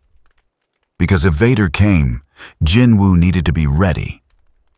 Not just to survive, to win. To protect this world from threats beyond its understanding. The Shadow Monarch. Now something more. Something even he didn't fully comprehend yet. But he would. In time. Through training and experimentation and the same relentless improvement that had taken him from weakest hunter to strongest. His phone buzzed. Response from Cha. "Welcome back. Coffee sounds good." "Tomorrow." He typed tomorrow. Simple, normal. Exactly what he needed after weeks of galaxy-spanning chaos. JinWoo turned from the view, headed back inside, back to his room, to rest, to heal, to prepare for whatever came next. Behind him, Seoul's lights glittered. Millions of people living their lives, unaware of what existed beyond their world, of empires and dark lords and wars fought across stars. It was better that way. Ignorance as shield. Let them live normal lives while people like JinWoo stood between them and the impossible. That was his role, his choice, his burden and privilege both. The Shadow Monarch, guardian, survivor, defiant, home at last. But changed, stronger, aware, ready. The war continued. But he'd won the battle, and for tonight, that was enough. 2 weeks later, JinWoo stood in a training facility deep beneath the Hunter Association headquarters. The chamber was massive. Reinforced walls, shielded observation deck, designed for S-rank hunters to test their limits without destroying the city above. He'd used it before, many times, but never for this. He raised his hand, called the shadows. They came differently now. Not just rising from darkness, flowing from him, from the space around him, from the boundary between existence and non-existence. More fluid, more responsive, more alive. The soldiers formed. 12 of them. Standard deployment. They stood ready, awaiting orders. JinWoo focused, reached deeper, touched that authority he'd discovered facing Vader. The power to refuse, to deny, to assert will against reality itself. The soldiers changed. Their forms sharpened, became more defined, more solid. Not quite alive, but closer, enhanced by the authority flowing through them. "Strike," JinWoo commanded. JinWoo. They moved. Fast, coordinated. Hit the reinforced target dummies with precision that cracked stone. The dummies were designed to withstand A-rank attacks. These shadows were hitting harder, much harder. JinWoo dismissed them. They flowed back into darkness, gone but not destroyed, waiting, always waiting. He was understanding it better now. The authority wasn't separate from his shadow power. It was the foundation, the core. He'd always commanded shadows. Now he understood why he could. Because he'd claimed authority over the threshold, the boundary between life and death, between existence and void. The system had given him that authority, or recognized it. Hard to tell which, but he'd touched it fully facing Vader.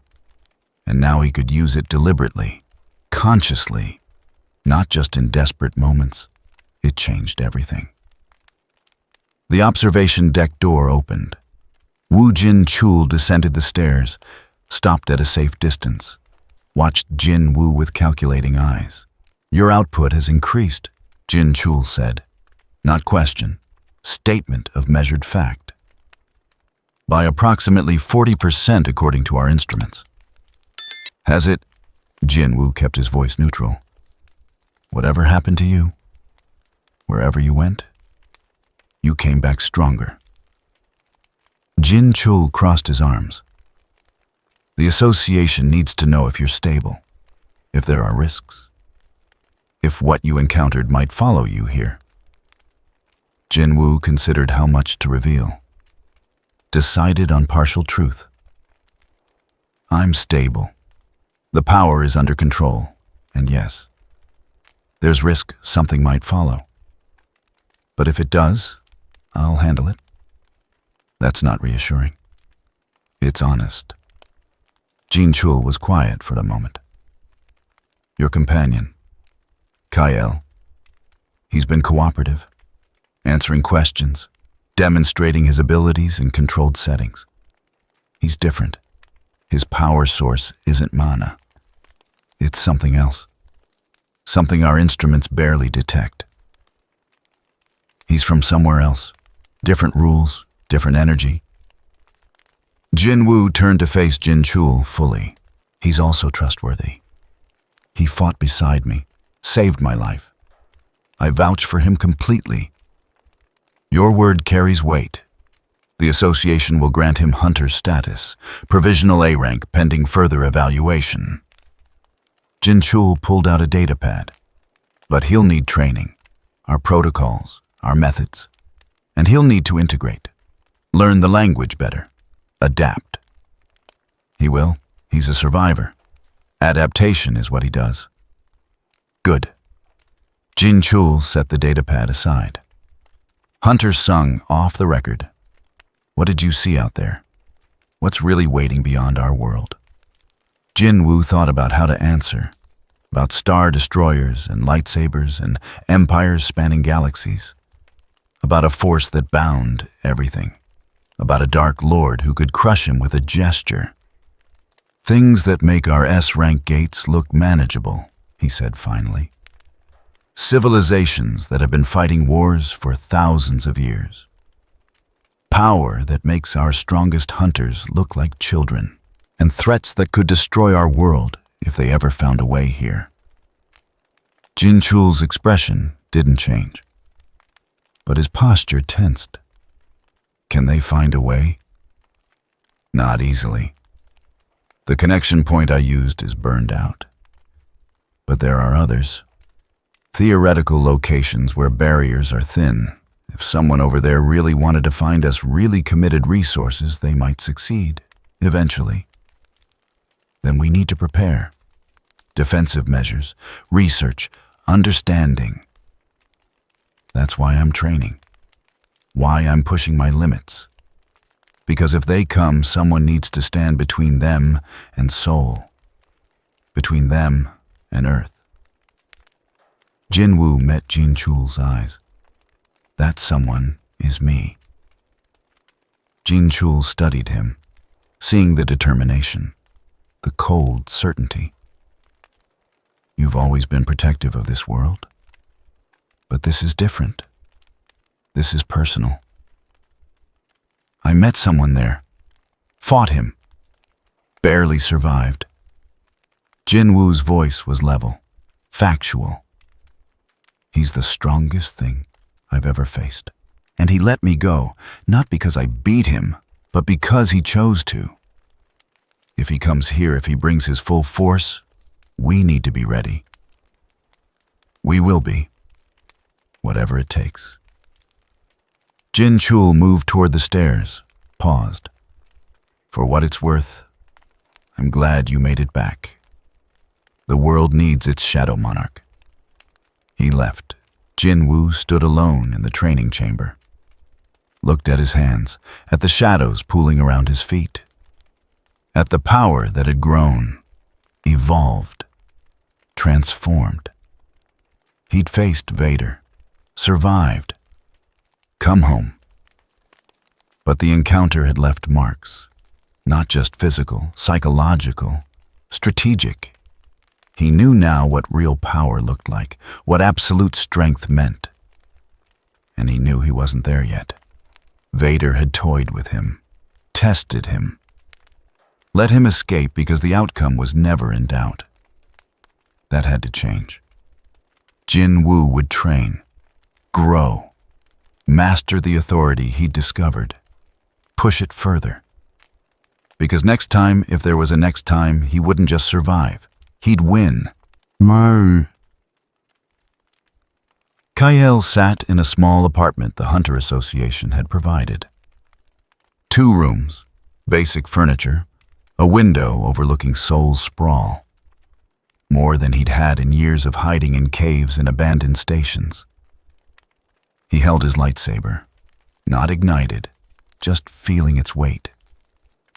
The crystal inside hummed faintly, responding to what little force presence this world offered. So different from home, from the galaxy he'd known. He'd been here 2 weeks, learning, adapting. The language came easier with the force guiding him, understanding through connection rather than memorization. The culture was harder. So many people, so much noise, cities that never slept. Technology everywhere, but no hyperspace, no star travel. One world, one species dominant, different. The Hunter Association had tested him, measured his abilities. They had been fascinated by the Force, by telekinesis without mana, by precognition that seemed impossible, by a weapon that cut through anything. He'd cooperated, answered questions honestly, demonstrated what he could do, earned their provisional trust. Felt strange, being valued for his abilities instead of hunted for them. The Jedi would have approved, using power to help others, to protect, to serve. That was the code, what he'd been trained to do before everything burned. A knock at the door interrupted his thoughts. "It's open," he called. JinWoo entered, carrying 2 cups of coffee, handed one to Kyle, sat in the other chair. "How's integration going?" JinWoo asked. "Slow, but progressing. Your language is logical once you understand the patterns. The culture is overwhelming, but fascinating." Kyle sipped the coffee, still getting used to the taste. "The association wants me active within a month, participating in gate raids, contributing." "Are you ready?" Kyle considered. "My wound is healed. The force is weaker here, but functional. I can still fight, still help." He paused. "But it feels strange, working officially, openly, not hiding what I am." "You'll adapt. You have before." "I suppose I have." Kyle set down the cup. "Have you heard anything? Any signs of rifts? Any indication they're looking for us?" "Nothing. The Hunter Association monitors dimensional instabilities. If a gate or rift opens, they detect it immediately. So far, silence." JinWoo's expression was unreadable. "But that doesn't mean they've stopped looking. Just means they haven't found a way yet. If they do, we fight together, same as before. But with preparation this time, training, strategy, home field advantage." JinWoo's voice held absolute certainty. "Vader is strong, maybe the strongest thing in his galaxy. But this is my world, my domain. Here I have advantages he doesn't understand." Kyle wanted to believe that. Wanted to think they could stand against Vader if he came. But he'd felt that power. That absolute overwhelming presence. It wasn't just strength. It was will made manifest. Purpose without doubt. You touched something, Kale said. When you broke his grip. When you pushed him back. I felt it through the force. What was it? JinWoo was quiet for a moment. Authority. The right to command not just shadows, but boundaries, thresholds, the spaces between things. He looked at his hand. I've always had it. The system gave it to me. But I never fully understood until I had to refuse death itself. Had to make reality acknowledge my will. That's dangerous power. The kind that consumed Anakin, turned him into Vader. I'm not Anakin. I don't seek power for its own sake. I seek it to protect, to survive, to ensure threats can't touch what I care about. JinWoo met Kael's eyes. There's a difference. Is there? How do you know you won't change, that power won't corrupt you? I don't. Not with certainty. But I know this. Every time I've gained power, I've chosen how to use it. Chosen who to protect, who to save. That hasn't changed. Won't change. JinWoo stood. The Jedi lost because they became rigid. Afraid of power, afraid of emotion, afraid of being human. I won't make that mistake. I'll use everything I have, everything I am, and I'll stay myself through it. Kyle wanted to argue, wanted to say the Jedi fell because of betrayal and overwhelming force. But JinWoo had a point. The Order had become inflexible, dogmatic, unable to adapt. And when crisis came, they'd shattered. JinWoo had adapted, survived, grown, while staying true to his core principles. Maybe that was the lesson. Maybe balance wasn't about denying power. It was about using it without losing yourself. I hope you're right, Kyle said quietly. So do I. JinWoo moved toward the door. Coffee tomorrow. There's a place Cha wants me to try. You should come. Meet more of the people who keep this world safe. I'd like that. JinWoo left. Kyle sat alone with his thoughts. With his lightsaber, with memories of a galaxy far away, and a life that no longer existed. He could mourn that. Spend his remaining years grieving for what was lost. Or he could move forward. Build something new. Help protect this world that had given him sanctuary. The choice was obvious. The Jedi way was service, helping others, fighting darkness wherever it appeared. Just because the Empire couldn't reach him here didn't mean there wasn't darkness to fight. Gates, monsters, threats that emerged from dimensional tiers to prey on humanity. Different enemy, same principle. He could be a Jedi again. In truth, if not name. The Force was with him still, diminished but present. And he had knowledge, experience, abilities this world had never seen. He could make a difference. Honor the Order's memory by living its principles. Serving, protecting, sacrificing. It wouldn't erase his failures, wouldn't bring back those who died, but it would give him purpose, direction, a reason to keep going. Kyle ignited his lightsaber. Blue light filled the small apartment. The blade hummed, steady, true. A piece of home in a foreign world. He held it for a moment, then deactivated it, set it aside. Tomorrow he'd train with the association, learn their methods, begin integrating into their ranks. Today, he'd rest, plan, prepare for a new life in a new world. The Force was still with him, always. And maybe, just maybe, that was enough. Far away, impossibly far. in a galaxy counted in different stars, on a star destroyer drifting through contested space. Darth Vader stood in his meditation chamber. The chamber was dark, cold, pressurized. The only sound was his breathing, mechanical, eternal, the sound of a life sustained by technology and will. He reached out through the Force, feeling, searching. The galaxy was vast, incomprehensibly vast. But the Force connected everything, touched all living things, and through it patterns could be felt, disturbances sensed, anomalies tracked. He searched for the Virgins points, the coordinates the anomaly had sought. 7 locations, 6 remaining. The Force showed him possibilities, pathways, options, given time, resources, determination. Those points could be reached, studied, perhaps even opened.